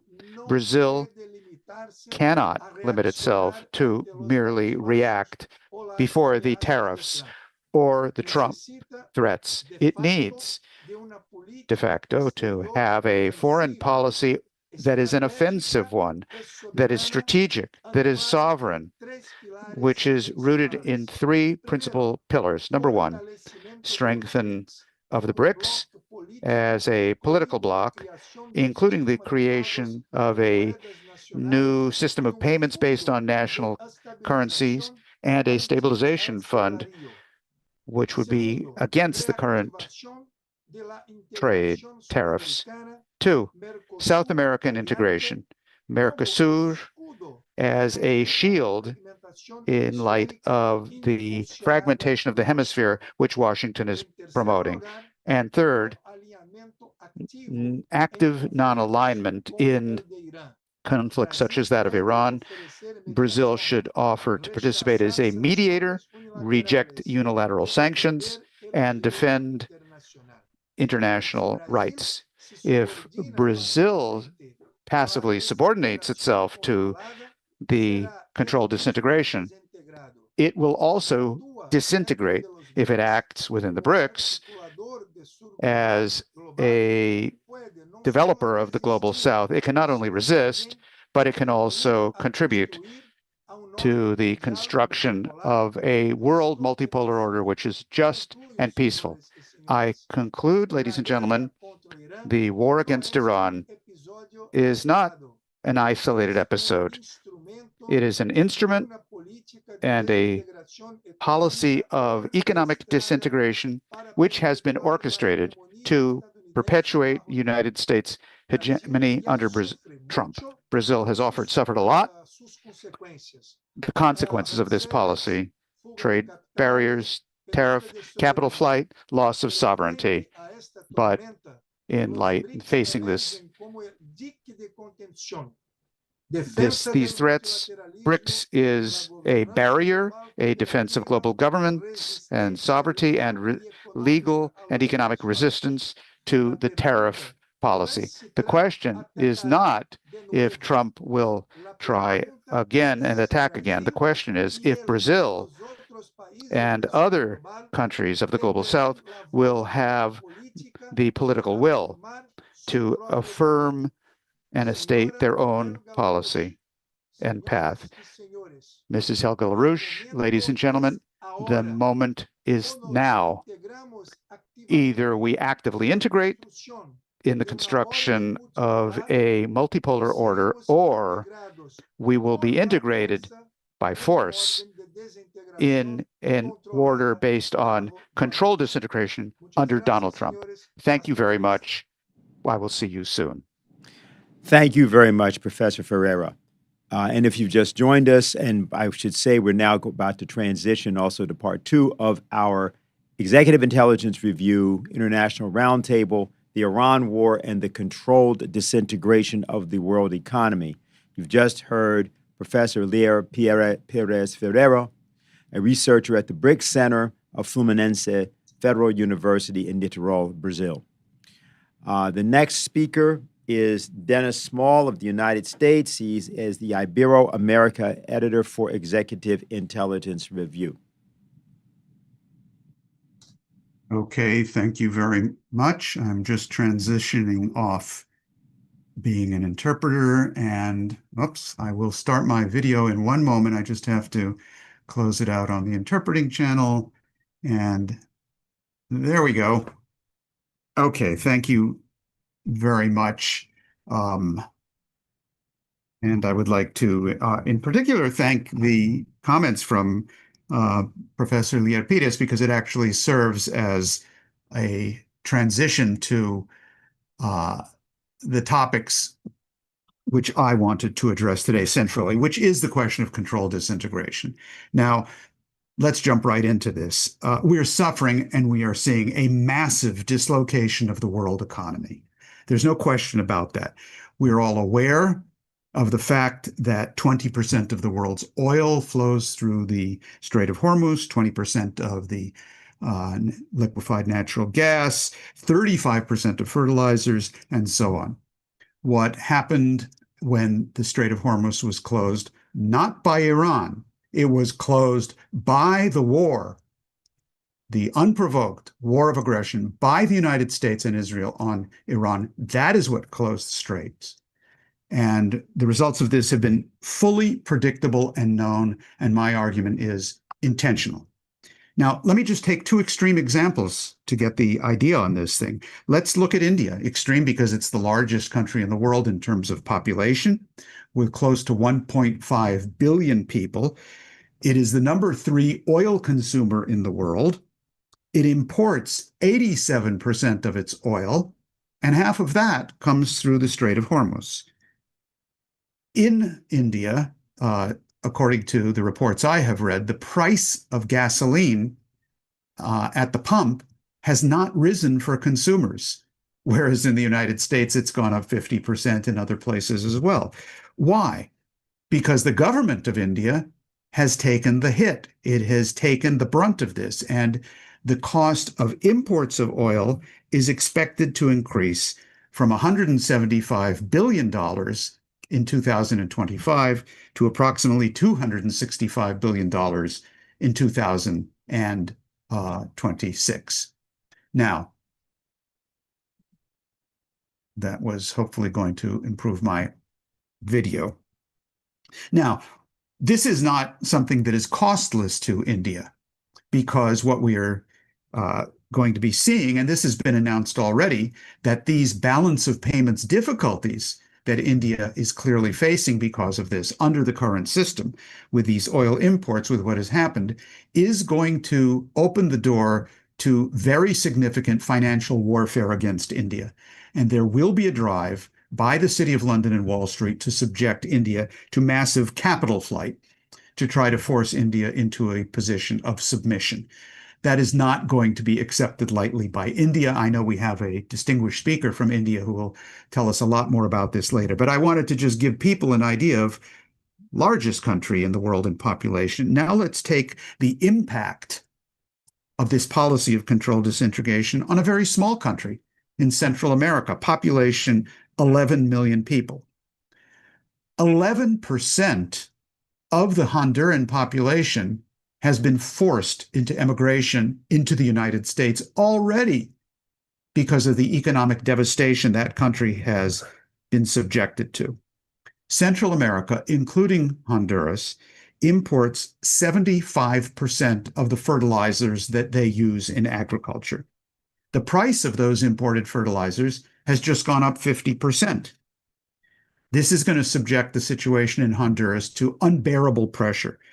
25% of the GDP of Honduras is remittances from foreign workers in the United States, that 11% of its population that's there. 32% of the Honduran population is under 15 years old. So just add it up and consider what is going to happen in Honduras. Pharmaceuticals, which all of Central America depends on. India produces 65% of the world's active pharmaceutical ingredients, which are used for manufacturing the antibiotics, the insulin, and the products which everyone needs. There is going to be none of this available to Central America in the immediate future. Same picture applies to Africa. But I wanted to give you what this looks like in a really big country and in a really small one. What we are dealing with here is a physical economic collapse of the entire world economy. The economy of the world is not money. If it's only money, you can wipe out $2 billion or $2 trillion or $2 quadrillion, and it doesn't matter. But you cannot do that with a living process like the physical economy. You can't simply cut off what is called a supply chain. I think that's a silly word, but you get the idea. You can't simply wipe out 20% of the oil or a third of the fertilizer. It produces an irreversible process in the physical economy like would occur with a living being. You can't simply cut out the heart from a person and expect the body to continue to live just because the weight of the heart is less than 1% of the total body weight. That is what we are facing today. We are looking at a massive physical and economic implosion of the sort that we have not seen since the new dark ages of the 14th century. $4 trillion, that's the least of it. That's just money. What we're really looking at is the destruction of the capabilities of sustaining up to 1 billion people planet-wide just with what's happened so far. And this is just the beginning. Now, the question that obviously comes to mind to all of us is, well, why is this happening? Didn't they realize that this would happen if they closed the Strait of Hormuz? Are they that stupid or are they that crazy? Well, I have a very simple answer. This was intentional. They knew it would happen and they did it deliberately. And the question is not, are they that stupid or are they that crazy? They are both. The question is, are they that desperate? And the answer to that is a resounding yes. And their policy is that of controlled disintegration. Now, let me just sort of quickly give you an idea of what this policy actually is. And I'm going to refer to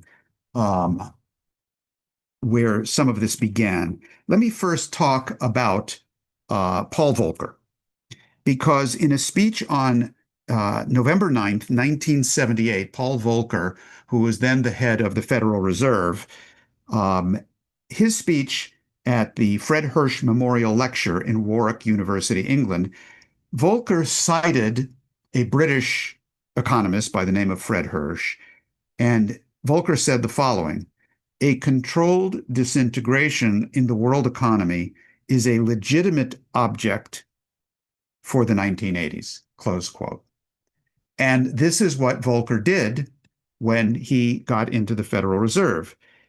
By December 1980, he had raised the prime lending rate in the United States to 21.5%.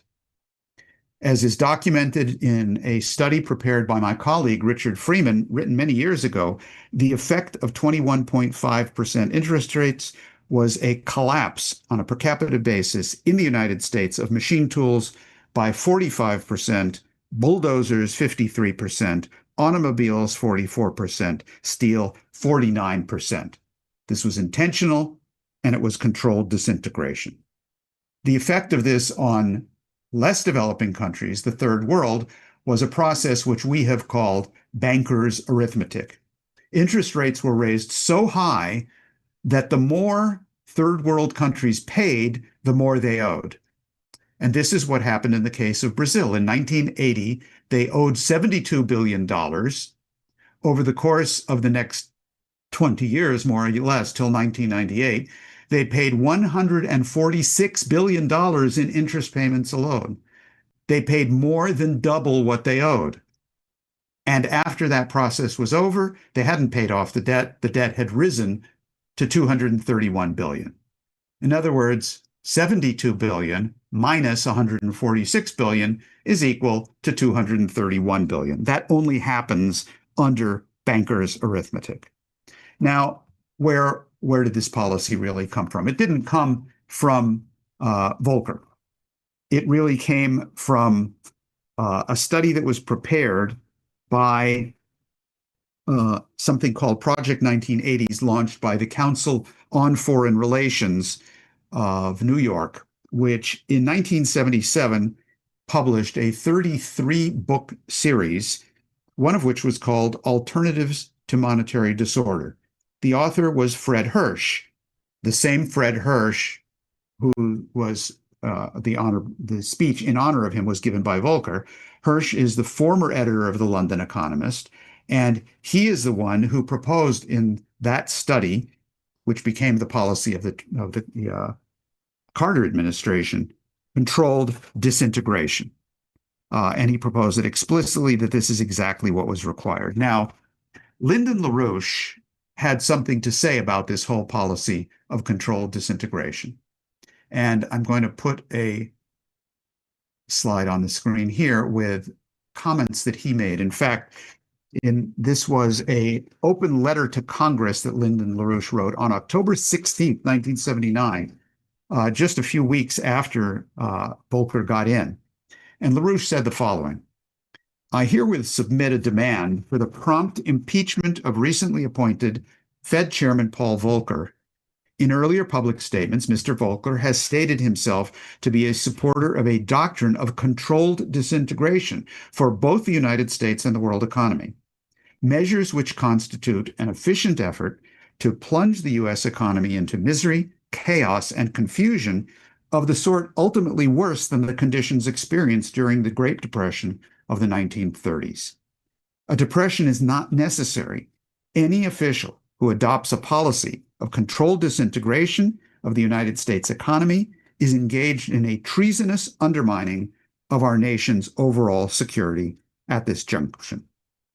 Now, this whole approach did not come from the British in 1978. It came from way before, and it's called Malthusianism.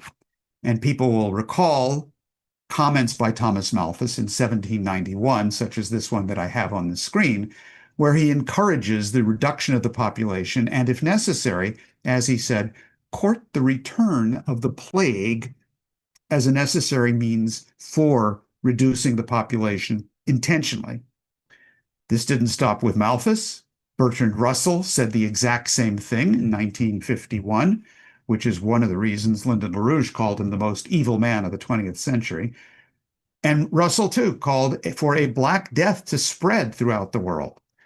And more recently, Prince Philip, who you may recall is the father of the King Charles of the United Kingdom today. Prince Philip in 1988 said, the problem is that the more people there are, the more resources they'll consume, and that'll create pollution and so on. It would be better, he said, that we have an increase in disease, starvation, and war.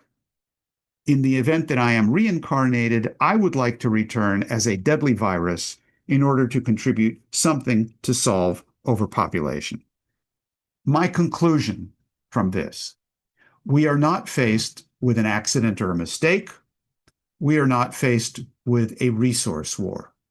We are looking at a population war with a policy of intentional demographic destruction to maintain control over the 2.4 quadrillion global speculative bubble. Just compare these two statements, that of Prince Philip in 1988, where he said, human population growth is probably the single most serious long-term threat to survival, I guess to his survival. We're in for a major disaster if it isn't curbed. Lyndon LaRouche was the exact antithesis of this entire Malthusian approach. And he said in 1983, man differs fundamentally from the beast. Man has the potential of reason, the power to make creative discoveries which advances scientific knowledge, and to convert such scientific advances into advances in technology. If at any time we stop technological progress, the society sufficiently foolish to do such a thing will condemn itself to die. And that concept I propose to you is the basis for resolving this crisis, this population war underway, of which Iran is one representation, to reverse the policy of controlled disintegration along the lines of the policies and programs which Helga has previously identified, and I'm sure we can discuss further in the discussion period. Thank you very much. Okay, thank you very much, Dennis. That was Dennis Small, Executive Intelligence Review's Ibero-American editor. And we are going to go next to His Excellency Donald Ramotar of Guyana, the former president of Guyana. Welcome. Good day to everyone. We are really living through some very dangerous times. Over the last 3 decades, wars have been much more frequent and much more widespread. The hopes we all had in the beginning of the 1990s, at the time of the ending of the Cold War, have all been dissipated. 2025 military spending is soaring at some 2.88 trillion United States dollars. It has been growing more and more every year over the last decade. Compare that to what it was in 1991 at the end of the Cold War, which was only $1 trillion, just over $1 trillion. That's more than 100% increase in this period. I know that we have approximated the cost of the Iran-US-Israel war costing some $4 trillion. But it doesn't speak of the terrible sufferings of the citizens, the descent into barbarism that we are witnessing before our very, very eyes. The cost to our environment, we can't begin to put a cost to that without the destruction of the thousands of buildings and other infrastructure that are being destroyed, with dust pouring into the atmosphere. The waste of the resources that took millions of years to be formed in our earth. I'm speaking about our oil and other type of mineral resources that we have. And what are the reasons for all of this? The desire by the ruling forces in the West, in particular the USA, for world domination. It is a colonial mentality that is still persisting in our time. Much of the great wealth is going towards world domination, spending towards the domination of the world. How else can we explain at a time of peace, you have 800 US military bases all over the world? The global South is seen as by those forces as just a huge source of raw material to benefit the ruling class in a very new imperialist state, in the very few imperialist states. When we talk about the resource curse, many people talk about the resource curse, and they speak about the Dutch disease, but there's another kind of curse. The moment you find any good resources in your country, you invite your country to be recolonized or be made once again into just a producer of raw material. No consideration is being given to the more than 300 million starving people in the world, the homeless.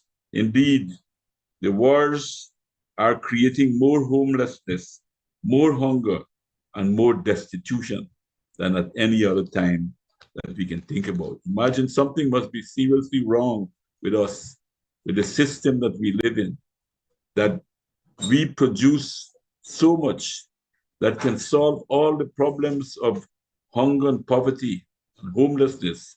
But instead of doing that, we are creating more and more of it. In both the developed and in the developing world, poverty is soaring, while the concentration of wealth remains at the top level. And many of the systems that we were speaking about today, particularly the just concluded speech by Dennis Small, points to the fact that the exploitation of people is benefiting fewer and fewer. The pyramid is getting narrower and narrower. And the mechanism involved in pumping money pumping resources from the south to the north. As I've mentioned at the previous meeting, the South is still a net exporter of capital to the North, over the many, many years. In the Middle East, the United States sees Israel as its proxy to control the rich oil region that exists there. That is why it is spending billions to help Israel to keep expanding its borders to include almost the whole of that area. Over recent years, Israel has turned into a kind of a Frankenstein monster for the US. Its influence in the halls of power in the US is tremendous. A debate of who is the boss could very well be a very interesting debate to talk about. We know that it was Israel that pushed the US to join the attack against Iran because they have a president that seems not to be very much informed or educated about what is taking place in the world. This is allowed the Israelis are allowed with the support of the United States to conduct a genocide in the plain view of the whole world. It sees as one of its main enemy medical workers, doctors, nurses, and journalists, people who expose the atrocities that are being committed all over. They target women, particularly young women of childbearing age in the Palestine, and people who reproduce children, including babies, and they want to eliminate all of that. The US is hostile to any country or countries that offers any alternatives.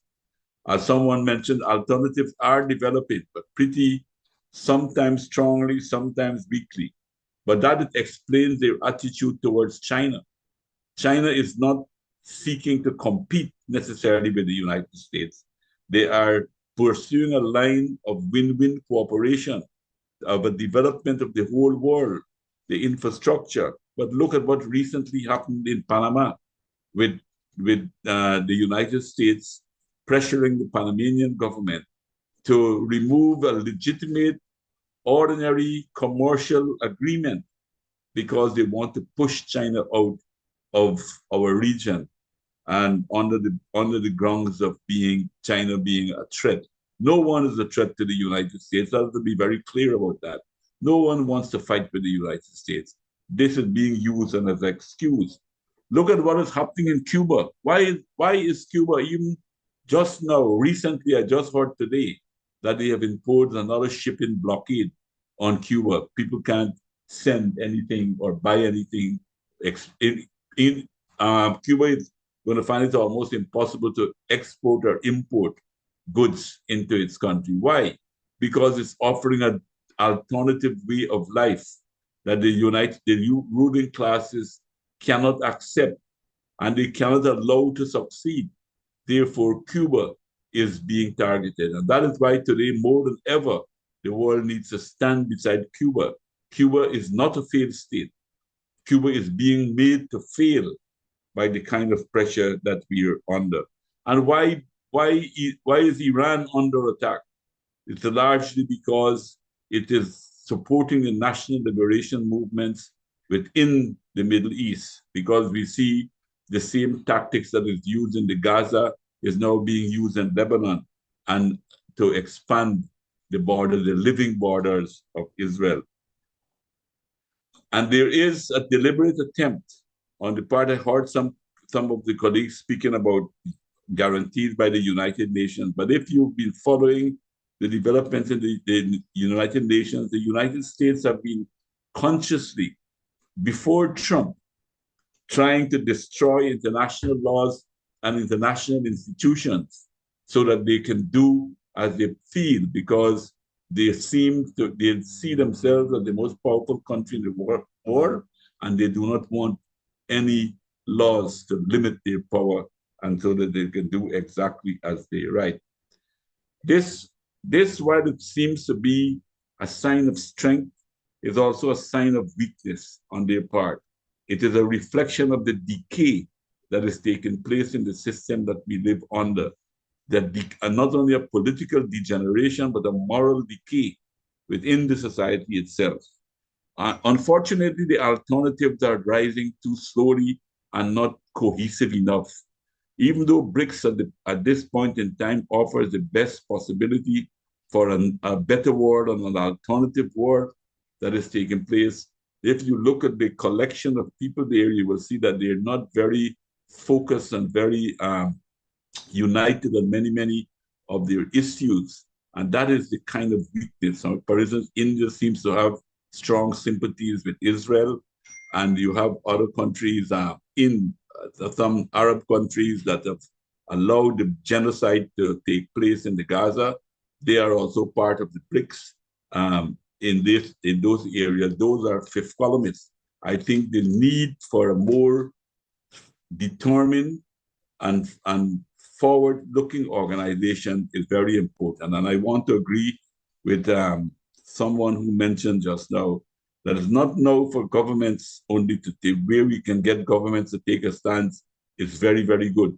But we have to try to get the people to take a stand on this matter. And they will only do that if they're organized. And I think that is the big task facing those of us who wants to save our world from catastrophe, to organize a resistance to ensure that we have a better world. Thank you for your attention. Thank you, President Ramotar. This is the Executive Intelligence Review Roundtable, the Iran War and the Controlled Disintegration of the World Economy. It's also the 154th meeting of the International Peace Coalition. We've just heard His Excellency Donald Ramotar, former president of Guyana. Our next speaker is Sanjay Tripathi of India, a high-level civil expert in Indian ministries. Welcome. Thank you, sir. I welcome all the reverend guests, and I welcome you all from the land of Mahatma Gandhi, who has always advocated the philosophy of non-violence. And today, see, the world is realizing it. It's a high time we still we can propagate this philosophy of non-violence. Now, coming back to this topic of Iran war and the controlled disintegration of world economy. Ladies and gentlemen, this war was already looming large on us. And the wise people had, or the nation had already anticipated that this war is going to take place at some place or the other for its own varied reasons, and we all know, and I'll come back to one of those points. This war had to come, whether in Gulf or somewhere in other portion of the world, but not certainly in the United States or nearby its nations who are in controlled relation with the United States. This all happened on 7th of October 23. Unfortunately, when the Hamas attacked Israel, and probably Israel was whatever. Excuse me, sir. We're having a problem with your audio. Excuse me. Could you try speaking a little bit more closely? We're having some sort of a problem with your audio. Just back again. Am I audible now? No. It's a bit muffled. It's what the problem is. I think it's the same problem like the other day. If you turn off your loudspeaker. Ah.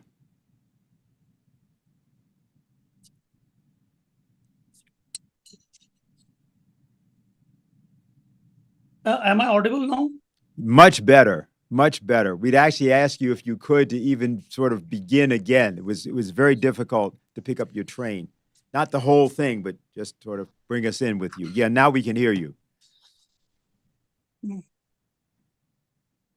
I'll come back again. After 5 minutes, if you allow me, I'll just fix it and come back again, please. It's very clear now. Please, I'll come back again. I'll come. You're very clear right now, Mr. Tripathi. It's very clear. So just go right ahead and continue.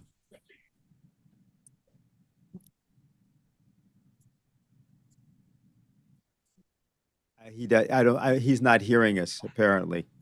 That's unfortunate. I guess he's going to try to come back in and reboot again. So I suppose we can just take a moment and just wait and see. I think he may be back. Okay.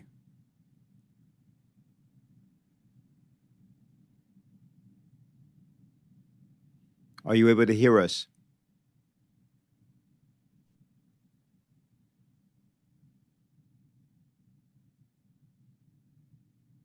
Hmm.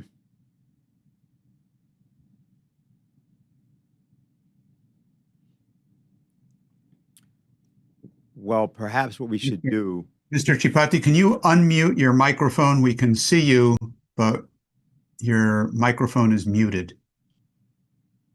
Can you unmute, please?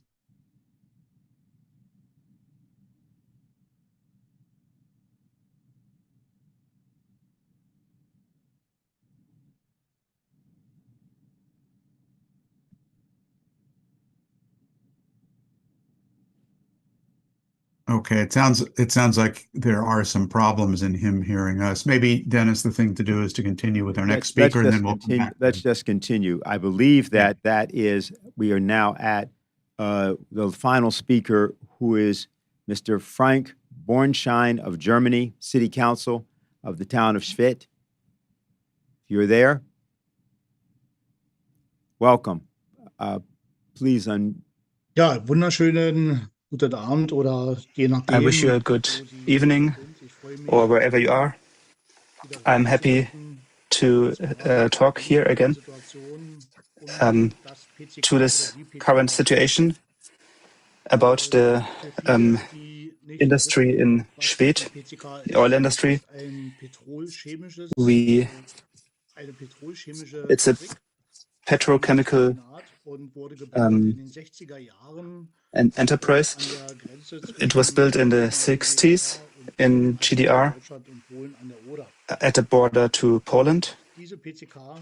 And this industry has produced until the Russian oil was stopped. It has produced treated the Russian oil from the Volga region. The pipeline was called Družba, which means friendship. Damn it.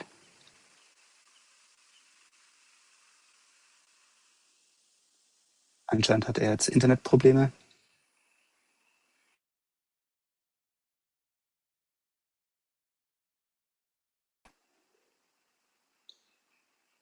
Yes, it does appear that we have an internet problem. Ist eingefroren. His image is frozen.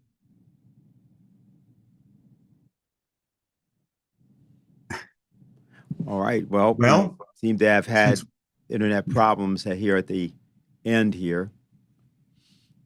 I think probably the best is, and we don't have our Indian speaker back yet either, right? Yes, he is back. Let's go to Mr. Tripathi at this point again and see if it works. Can you unmute your microphone, please?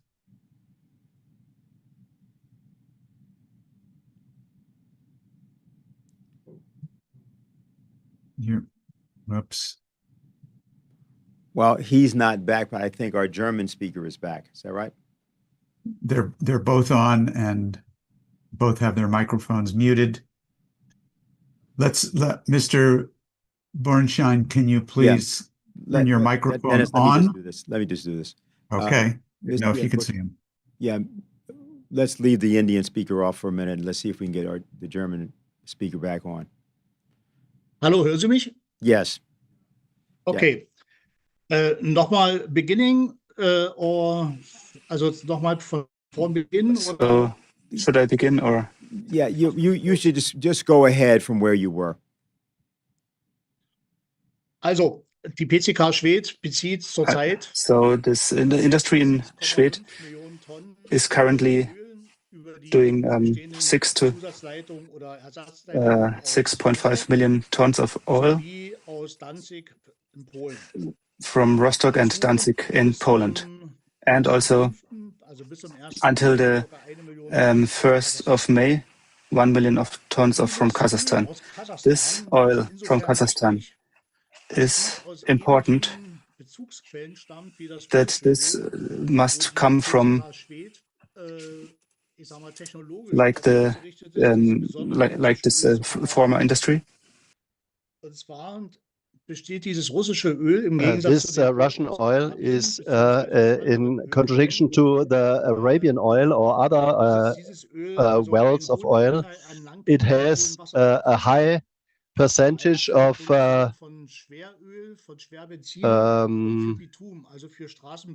different ingredients, which is for heavy oils, including asphalt for streets necessary. But this did stop from this May on because Kazakhstan stopped to deliver it. And therefore, for the PC car, it is a petrochemical problem and also a production problem because most of the products are not delivered anymore, especially for the construction of streets and roads, but also for heavy oil, because most of the ships are driven by heavy oil, and therefore that is a problem because most of the other refineries don't have enough capacities to produce that. And that means also for PCK that their money is declining, and especially in respect to the high prices which are needed to buy the heavy oil on the world markets. The majority owner of PCK is the Russian company Rosneft, and PCK is under control of the German government. And the German federal government has last week made a guarantee for all the employees till the end of this year. But the employees of PCK are in a kind of strange situation. It is right now that there are about 1,200 employees, but also 2,000 employees at the surrounding construction sites, the pipeline construction and so on. And all these employees have high salaries, so therefore the city of Schwedt and others earn a lot of money by them, but since they do not know what their situation is in the next year, the insecurity will rise among them, and therefore I think that us from the Peace Initiative from Schwedt, we founded a community with them, that the company will be controlled, disintegrated during the next years. And it will be, they will not invest in new technologies and maintenance. They only wanted to keep the situation afloat. There are no new proposals to direct the whole construction site. Probably there will be built a campus to use that transformative process into something new, but that is not clear yet how it will go. And therefore we fear that in the near future only 300 to 400 employees will be employed there, and probably the double amount in the surrounding area.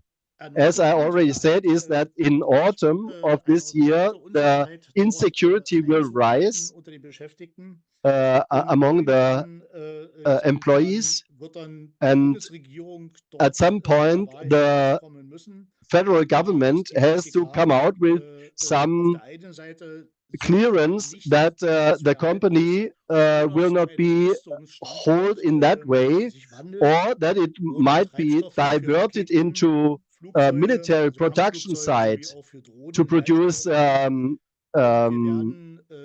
military equipment and so on, even airplanes.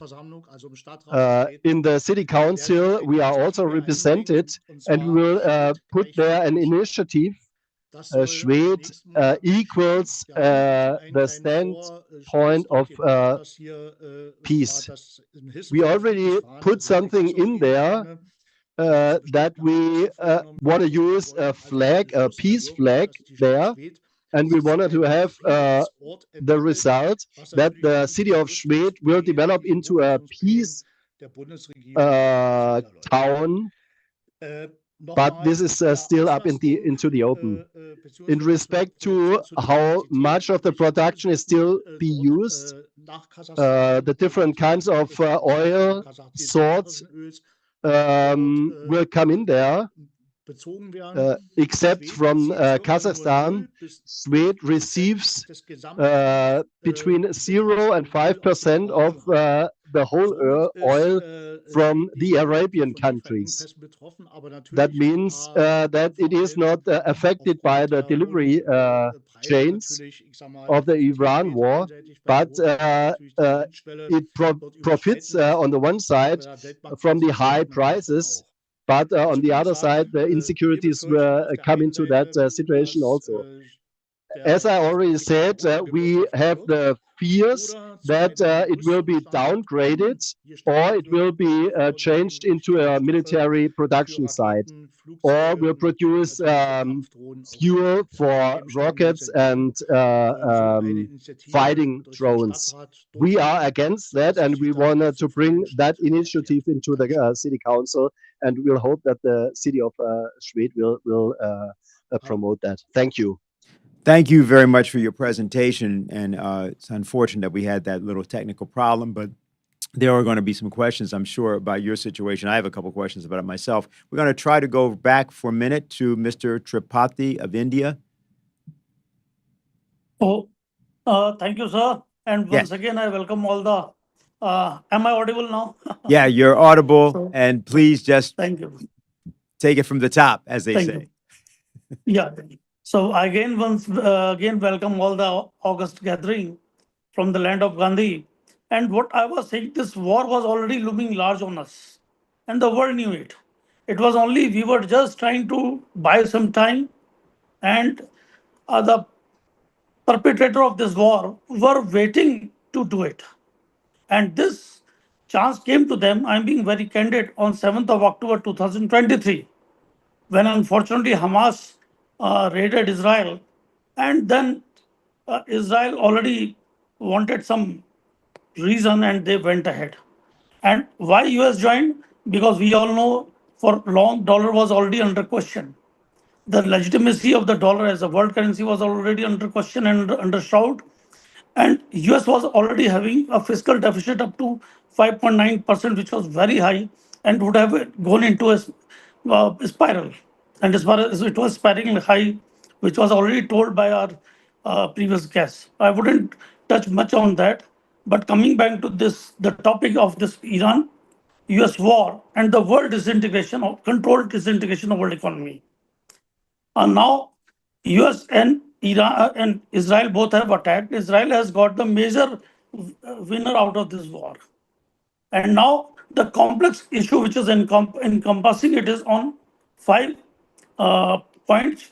That is economical, political, cultural, geopolitical, and religious. The economical is, we all know, these all countries, they want to have safeguard their currency. And then fiscal deficit was already rising high post-COVID situation. So they wanted to take focus of the world to a different issue and their own population to a different issue. This war gave them the chance.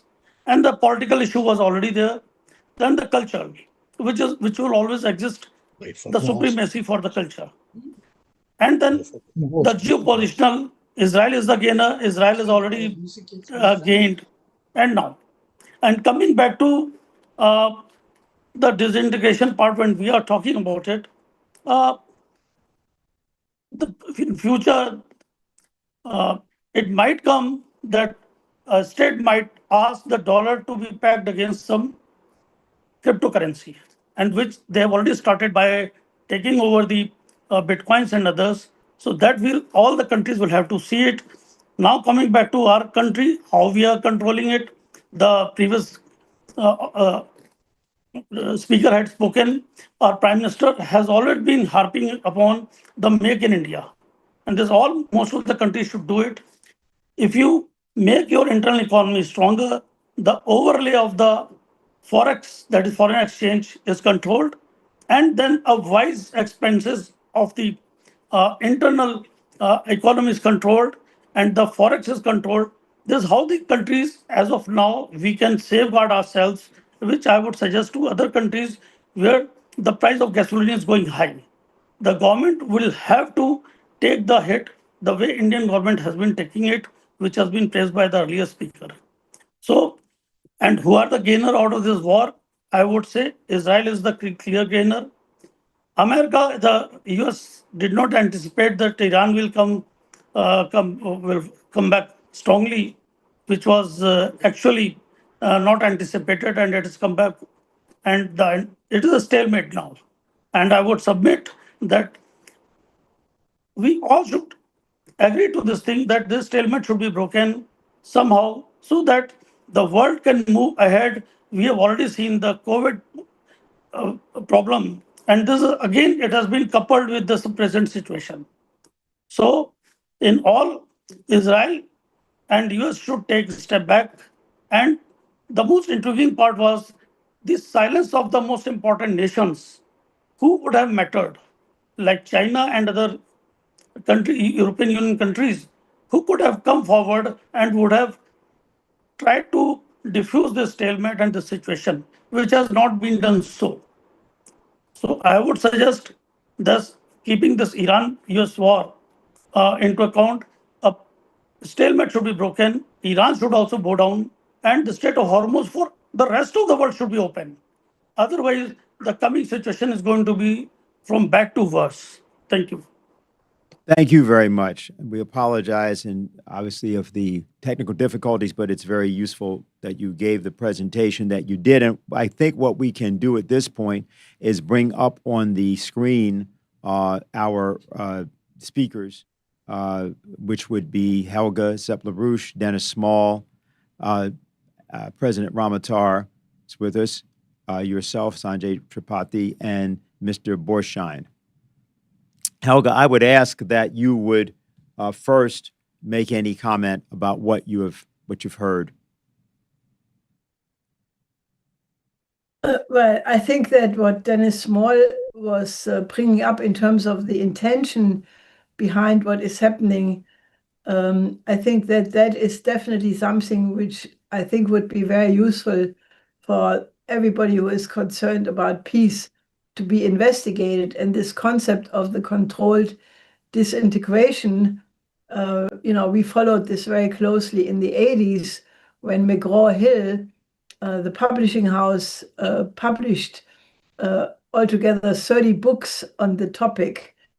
I think, that clearly, these books clearly reveal the Malthusian intention.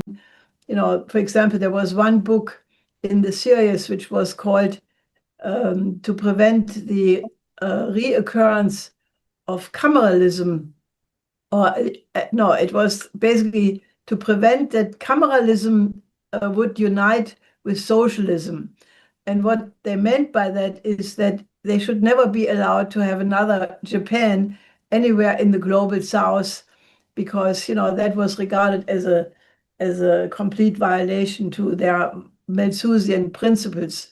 So I think it definitely is worth to review this project of the 80s, because I do think that the Malthusian policy is like what my late husband always called the slime mold. A slime mold is a mushroom which comes back again and again, and each time it changes its colors, but it still is a mushroom. So I think that definitely is an element in the situation. I mean, otherwise, I want to congratulate Mr. Bornschein for this idea to turn Schwedt into a peace city. And maybe that is something we can also pick up and suggest to other cities who are threatened with a similar danger that their production facilities are being transformed and retooled into military production.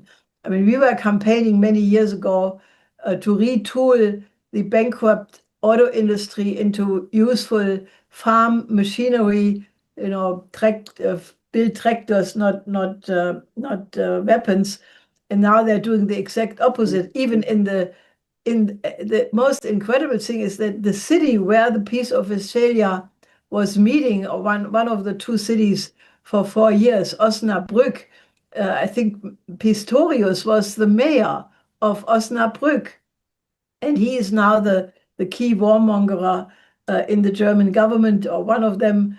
And also, I think in Osnabrück they have all kinds of pro-war policies. They turn a VW plant into a plant for tanks. So I think this idea to encourage cities to become peace cities and have the citizens have a word in what happens with the fate of their city is definitely some laudable idea which we should spread around. Yes, I actually wanted to just ask a follow-up question, both to everybody and also specifically President Ramotar, on what you just said earlier, Helga, concerning Project 1980s. Because the same time as those documents came out in the 1970s, there was the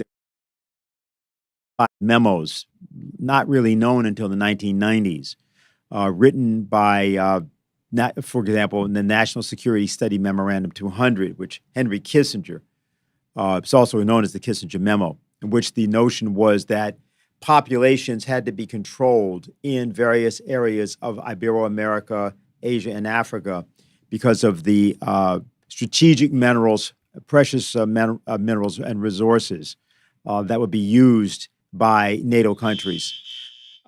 So that's just something I'd just like to ask. Excuse me, there's a problem. Dennis, if you would maybe respond to what I just was asking about, and maybe President Ramotar could as well.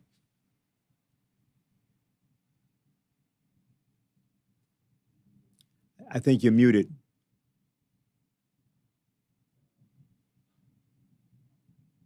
You should be able to hear me. Just now. Any Yeah. problem? Now, good? yes, we can hear you now. Okay. Yeah, I think what people were hearing in the background was a fire alarm. We heard that there was going to be a test near the studio. So don't worry, it is not nuclear war that has begun. It's just at least not yet. It was a fire alarm test.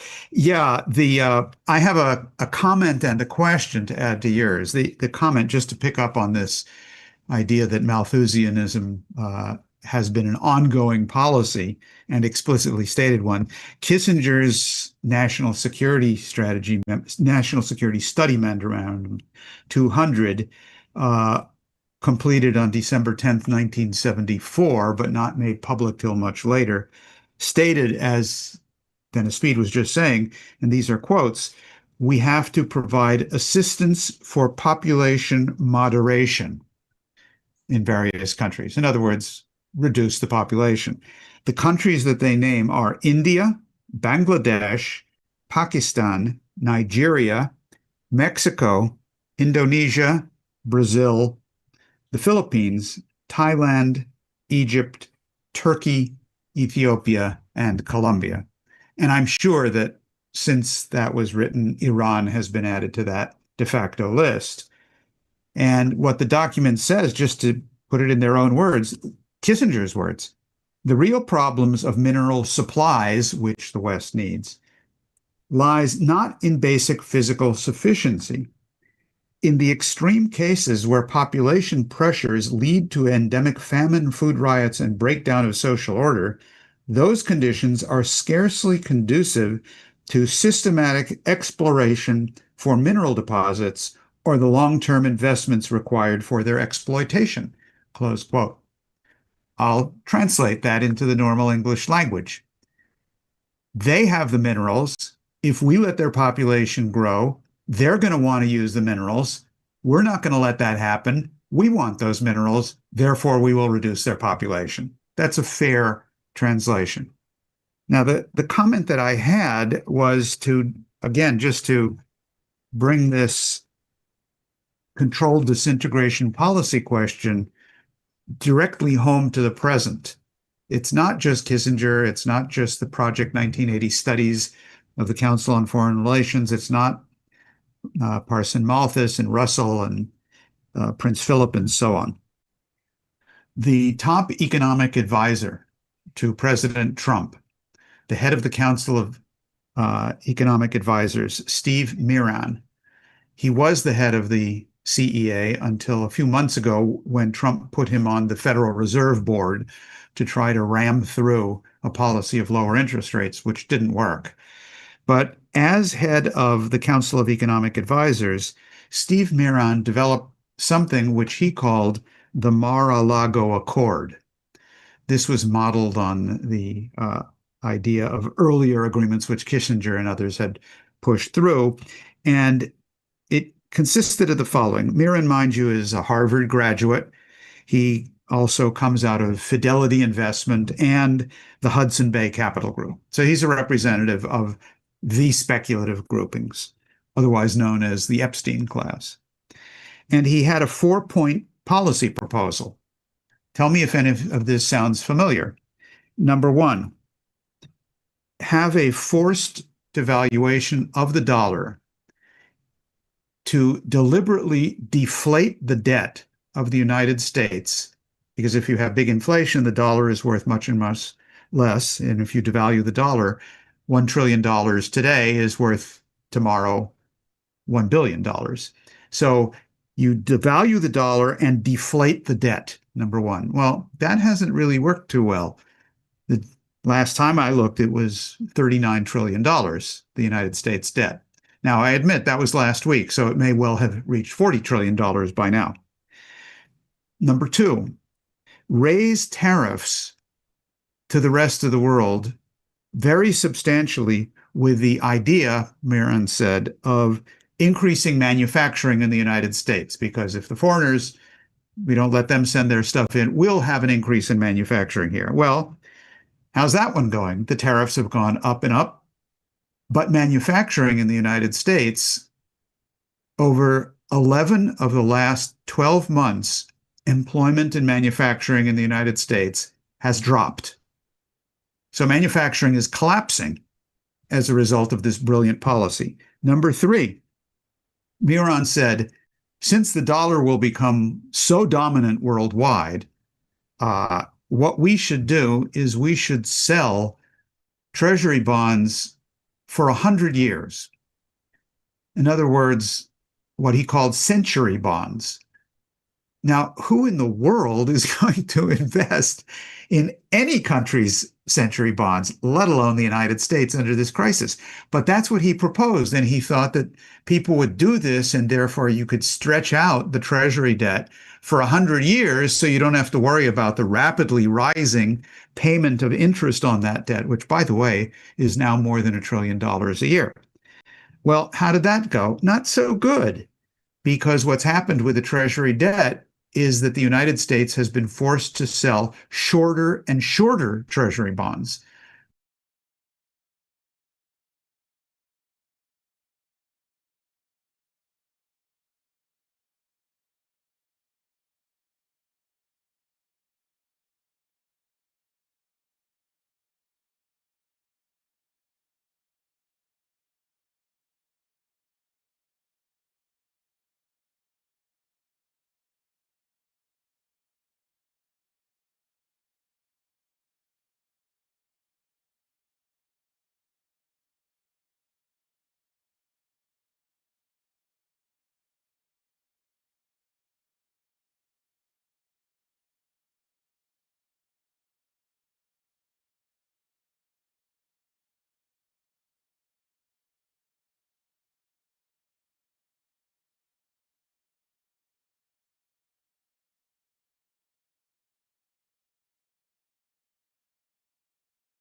say something about that? Yes, please go ahead, Mr. Bornschein. Ja, gerne füge ich da noch was hinzu. Yes, I want to add something. Happily, most people here in Germany, I know a lot of people. I'm traveling a lot. I'm speaking to a lot of people, also in Berlin. And to secure peace is the highest priority. And the fight for peace is in East Germany stronger than in the old in West Germany. But there are also initiatives for peace. But I think here in East Germany we are better organized.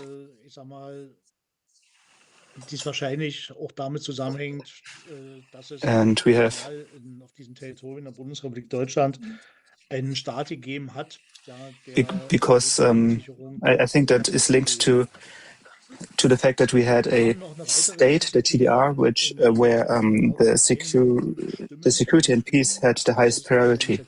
We have an initiative right now in more than 100 cities, mostly in East German cities. And whenever we are there to talk to people, we always see that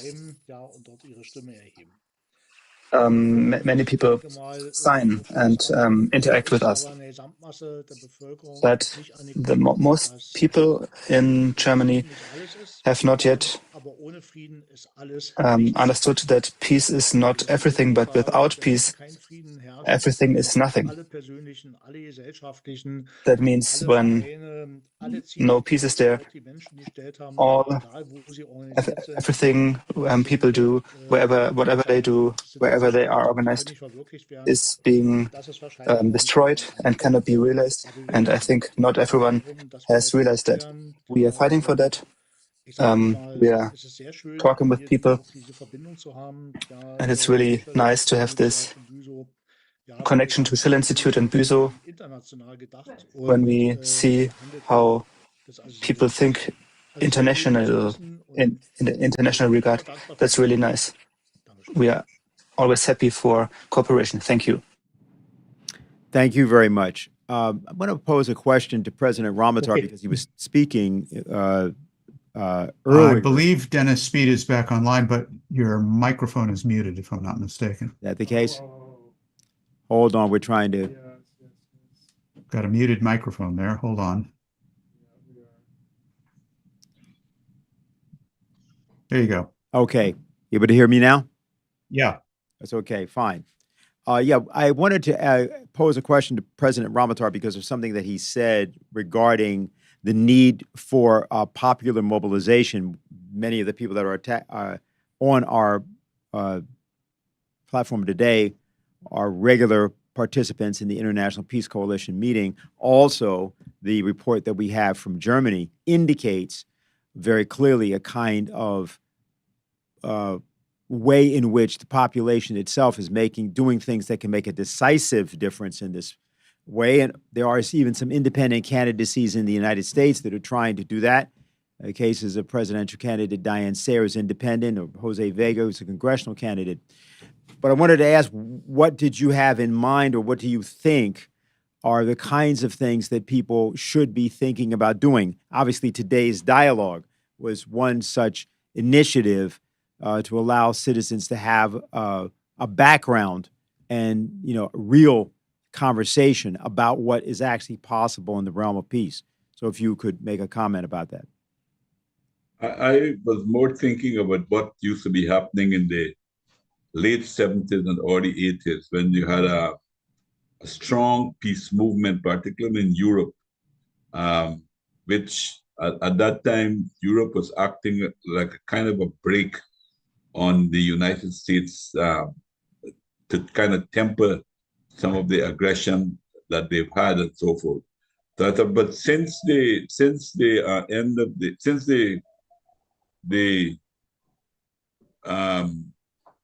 we had some big demonstration with the Iraq war, but since then, I think we had some disappointments there. I haven't been seeing the size of the demonstration being like that, and I don't know if that's a result of a lowering in the consciousness or awareness of the people of the danger that exists.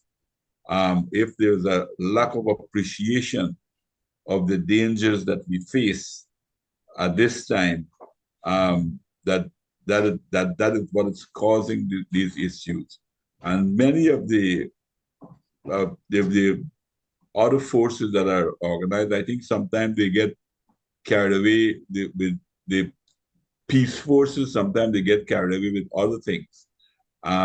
But I believe that if we can, what is constantly in my mind is the huge kind of demonstration that we saw in the 80s, 70s and 80s, fighting for peace. I believe if we could get those kind of movements going again at this period of time, it will have a big impact on what is happening in our world today. I think that's the only thing. I think also one of the ways that we can probably try to raise that issue, I think one of the things that helped in the 70s and 80s to raise the issue was, I think that the propaganda by the then socialist countries about the dangers of a nuclear war. I think they were able to point that out in a very graphic way of what a nuclear war could be like. And that, I think, had a big impact on getting the kind of movements that we saw in those times. So that is the experience that I'm looking at, why I'm saying it's possible, because it has happened before, and whether we can probably go back and look at those experiences and see if we can find in this period of time something that can help us to reproduce them at this time. Helga, you have any comment about that? Because I think a lot of what President Ramotar is referring to is sort of pre-fall of the wall. There was, of course, the second Iraq war was 2003, but clearly things are very different in the configurations. So what's your thought about that?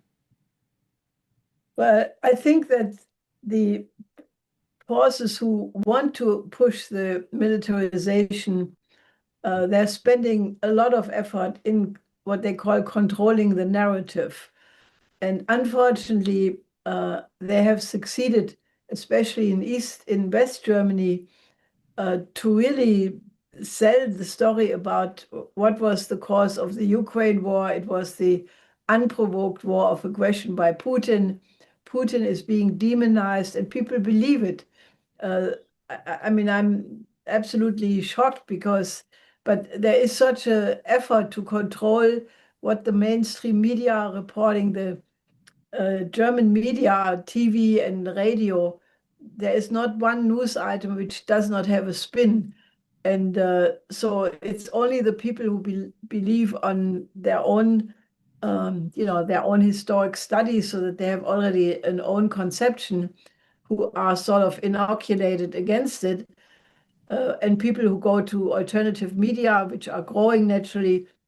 But I would say there are about, all the people who vote for the parties who are in the parliament who are for war. That's CDU, CSU, about 22%, the SPD, 12%, the Greens, 11%, the FDP, 3%, the Linke, even the left party, is on the NATO narrative. So the number of parties in the parliament, it used to be the BSW, the Wagenknecht party, but they were not making it into the parliament, probably because of irregularities. They're still suing in the court. But when you have the entire party structure and the mainstream all repeating a narrative, unfortunately, I would say it's very difficult to judge but maybe 40% of the people believe that Russia will attack Germany, despite the fact that all the generals like General Kuyat or General Fahd, these are top generals. Kuyat was the head of NATO and the head of the general inspector of the German army, and they make absolute undebatable arguments why Russia does not have the motivation to attack Europe, and they don't have the cui bono, they don't have the capacities, but nevertheless, people believe it, and these generals are being suppressed as well. General Kuyat is only listened to in Swiss media and Preußische Allgemeine Zeitung, but you would never hear him in the mainstream media. So you have a real controlled information, and that makes it very difficult. I mean, obviously, we are trying to fight that, as Mr. Bornschein was saying. There are initiatives from citizens, but it is against the effort of control. We are very far away from democracy. We have moved very much in the direction of a dictatorship. President Ramotar, any response to that? Just asking. No, I agree with Helga completely. I think the domination of the media and the links with the media and the military-industrial complex, the business, people who make weapons and so forth, is very, very strong. And I think that, but what I was wondering if, like, for instance, in Europe, where you're on the front line of things, whether you can organize some like trade unions, or meet trade unions in Russia, or that type of civil organization, people to talk about peace, to talk about having a common position about ending nuclear weapons and so forth. A kind of, even if you start in that way, to see if it can build up and develop into something that is bigger. To speak about people's movement, somewhere where ordinary people can meet and discuss about the danger, because people got children, people want to know that their children or grandchildren got a future, and maybe to have some of that kind of dialogue. And the other issue too, I believe, is that maybe we should find ways and means. I think some of it has been done, I've seen some of it, but one of the effective propaganda methods that used to be used in the past was to show what one Trident missile can buy or can bring, or what it can end, creating of jobs, because some people might feel that they will want to lose jobs, or what alternative job they'll have, or more time for leisure, more time for going into culture and science and so forth, without losing work and so forth. I think those things have a great value in lifting people's awareness and having them to examine issues from another point of view. Yeah. Dennis, did you want to say something about this? I understood. Well, not so much directly on this, but on something earlier that President Ramotar had said, and also what Sanjay had said. So, okay, I'll continue with that then. We're in an interesting period because besides looking back to the historical example that you were referring to, President Ramotar, of the mass mobilizations in Europe and also in the United States against nuclear war, the whole period of the non-aligned movement, the period where non-superpowers were taking the initiative for shaping global policy, the same way ordinary citizens take responsibility for shaping the direction of their country. There's a parallel, I think, here between the kind of popular mobilization you're calling for, and which that's why we're here. That's in the Schiller Institute and EIR, the LaRouche movement. That's what we do. We don't analyze, we organize. There's a parallel, I think, between that kind of mobilization and the role that can be played, just as ordinary citizens can play a role, by these middle-level countries or powers and so on, which is what I was musing about earlier. I thought that the proposals that what His Excellency Mr. Davutoglu was talking about is very interesting because details aside, such as the things that Richard Falk was raising about how would this be reliable and guarantees and so on, the idea that countries such as Turkey, Pakistan, Indonesia, Malaysia, Iran, and so on would join forces to try to shape universal political developments, same way the non-aligned did. They took responsibility for the whole world. I think that is also another force in politics that we are, I think, in the process of seeing emerge. I take that also to have been the main political point that Lier Pires was talking about in terms of Brazil. The president of Brazil, Lula, was just here in the United States and stood up to Trump. And what you can say about it is the meeting didn't go terribly. And that's good. That's a lot. But Brazil can't do it alone, as he said. And therefore, the kinds of alliances under these conditions of a total crisis can actually perhaps turn the narrative.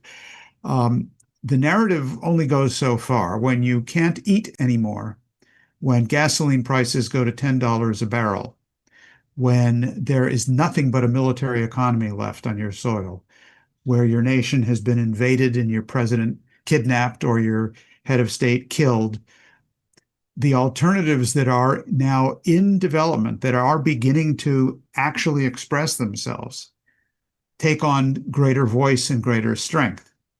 For example, the new trade routes which have emerged between Iran and India in this whole period. This is extremely important. There are difficulties. The previous idea was through the International North-South Trade Corridor to, here, I actually have a map on this, which I think is worth looking at. This is the World Land Bridge, which the LaRouche movement has long proposed. And with the kind of the red line being blocked as a route of transport from India to Europe and so on because of the blowing up of Nord Stream and the other things that are going on, this International North-South Trade Corridor, which is by sea from, I believe it's from Mumbai to Iran, and then by rail across Iran through Azerbaijan and other countries, and then into Russia. This is a major, major infrastructure project, interrupted, of course, by what's going on here, parallel to, and it should not be in competition with, the Belt and Road Initiative that the Chinese have initiated. This is only a small part of it here, but in particular the CPEC, the China-Pakistan Economic Corridor.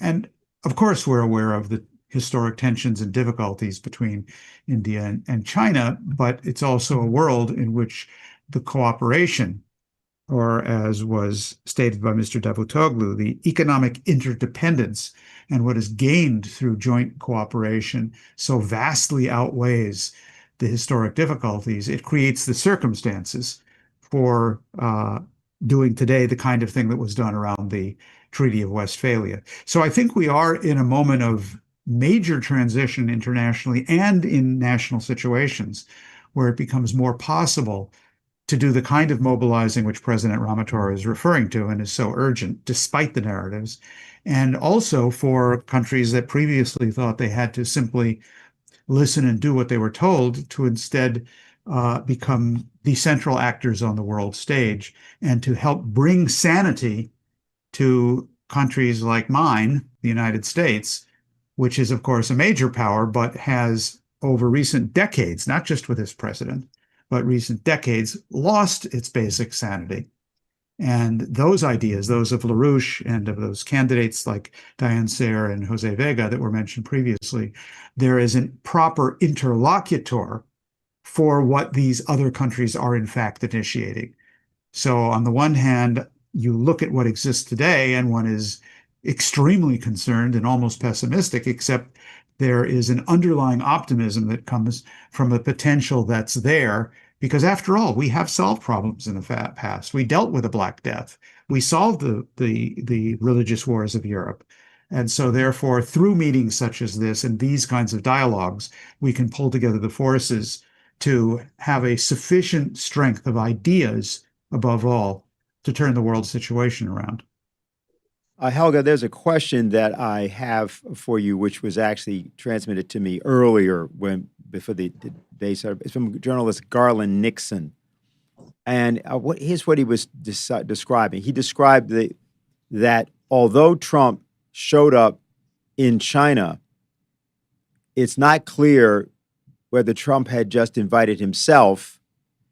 Clearly, there was the Iran matter that was of great importance. But Trump came there with Elon Musk and the chairman of BlackRock and all these other characters from GE Aerospace, MasterCard, et cetera. What we know is that there was a 2-hour meeting. Garland said, if you compare how Putin will likely be received when he gets there on the 20th, it will be considerably different. Do we yet know what else was discussed? And what is your view of both why the trip was important, but also how the trip shows a shift, if this trip does show a shift in the power equation, if you will, with respect to China and the United States? Well, I think that Trump behaved very civilized. He gave a speech which was prepared, written, not one of his spontaneous, sometimes wild speeches. And I think the choreography of his behavior clearly reflects the fact that there were, as they always say, on Augenhöhe, was heißt Augenhöhe? On the same level. With other words, it was not that Trump thought that he comes and dictates because, the whole world has just watched that the United States lost the war against Iran. The United States lost in Vietnam, they lost in Afghanistan, they lost in Iraq, they lost Ukraine, and now they lost Iran. So what does that do to the status of the US being the world hegemon? That was one factor. Then naturally, the effects of the world economy are felt everywhere. So the pressure, look, the Europeans, the only European head of state which has shown any standing was Pedro Sanchez. All the others,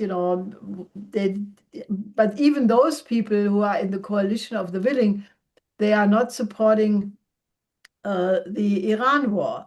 So, you may say that Trump doesn't like the Europeans anyway, and he wants to pull the US out of NATO, which I don't think he will. But his position was clearly not one of strength. He did lose the tariff war. He had to pull back because when China started to, cut off the rare earth, he had to stop the tariff fight. So I think that he did not come as a jubilant world hegemon, but he came there as being somebody who is under a lot of pressure internationally, domestically. He's bad looking in the polls. There are many people thinking that the Republicans may not make it in the midterm election. So I think that the situation is changing, and even somebody like Trump cannot avoid recognizing that. The Chinese, on the other side, for them, the relation to the United States is the most important because, they know if the United States wants to make war against China, it will go ahead with incredible sufferings. And while they would have the same attitude like the Iranians, the Chinese for sure do not want to have such a fate for their country. So they're very concerned to make the relationship with the United States stable, harmonious, and at least the least rocky as possible. So I think a lot will depend now what happens now, and I'm since a long time of the opinion that the thing which probably will tilt the situation is if the countries of the global south can manage to unify and speak with one voice, then they are the majority and they are the strongest factor.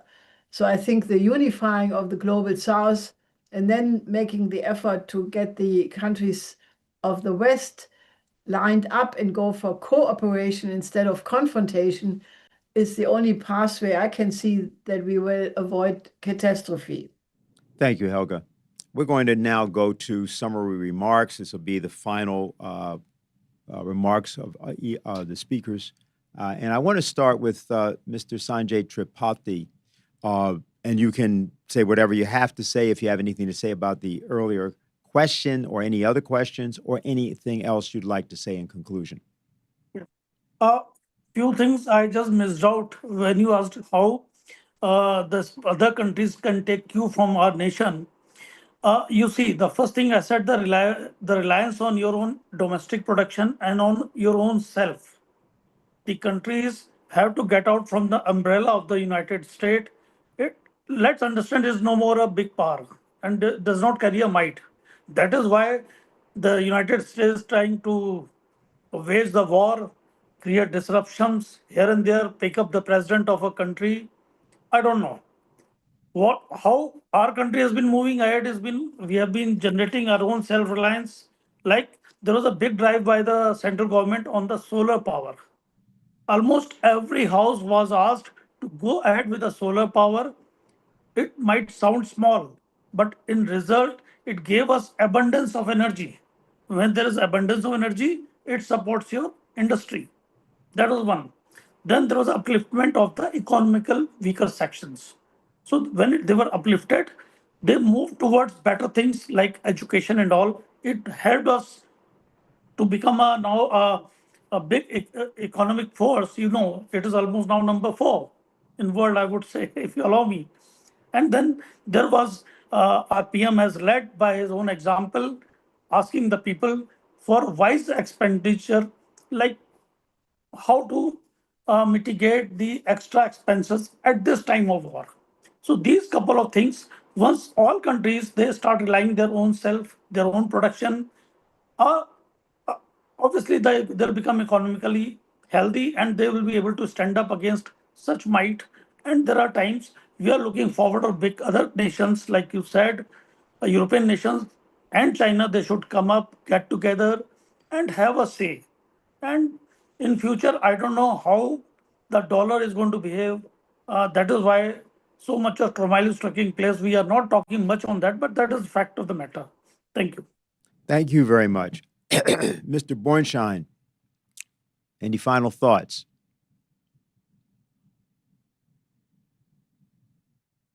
Ja, vielen Dank nochmal. Vielleicht ein kurzes Statement von mir. Wir spüren Thank you very much. auch hier in der Region, We in our region also feel that Veränderungen eintreten, dass Veränderungen im Gange sind. Das spüren viele. there are changes ongoing. Many sense that, but many have not yet understood it or interpret it in a wrong way, what the real causes are. I have been in 2023 in Strasbourg at a conference of the Schwedt Institute, and since then I have read a lot, I listened to a lot, and it's really really clear that the development in the global south is now also coming to Europe, and that the hegemony of the former countries is coming to an end, and that people in the global south are getting more powerful. This has consequences here in Europe, also in Germany. I fear that people will only wake up then when they have less food and no fuel, and many politicians already warn against it, but only when it actually happens, people will understand that this narrative of the mainstream media is wrong. And we fear that in summer or autumn it will happen. We already see that the prices are going up. We are ready. We are prepared. We will found more initiatives and inform people. So we are prepared. Thank you very much. President Ramotar, final remarks. Okay, just very quickly.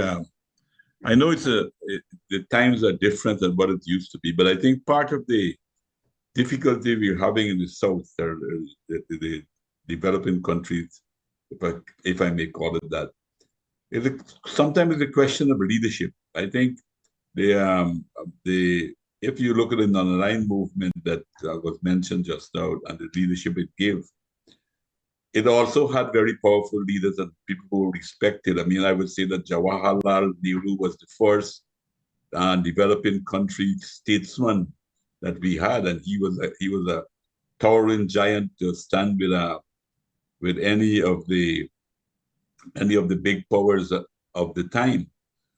So I think leadership is very important. I think the organization that is approximating what the non-aligned movement was, the BRICS, but I don't think it has the same type of unity of program like the non-aligned movement had. And I suspect that part of the problem too, I know they have some very good leaders and very powerful people, but really, I mean, people like Nehru was just head and shoulders above everybody else at this time, So I think leadership is very important, and we got to the quality. There are 5 leaders before in the non-aligned in the BRICS movement. I think they needed to have, like, for instance, a more stronger position on the dollarization issue. That is needed very, very badly in order to force the West to try to make some type of concessions on many of these issues, because as far as I see, that is the one that can hurt them the most. But they don't have, within the BRICS, there is not a unified position on some of those issues. But I mean, I think people like Nehru's respect that he had carried with him, he actually took the BRICS along, took the non-aligned movement along with a lot of his own views on the international situation. Okay, thank you. And Helga, final remarks? Well, maybe we should take the discussion of today as an effort to contribute to the unification of the BRICS and Global South, because I thought that the proposal by former Prime Minister and Foreign Minister Davutoglu to have this combination of 4 countries, Turkey, Pakistan, Indonesia, and Malaysia, to assert some kind of leadership for the region, and then combine that with the extended OASIS plan, is a very good beginning, which I would like the participants who are still here to help us to further. Because, how did the unity in the non-alignment movement come about?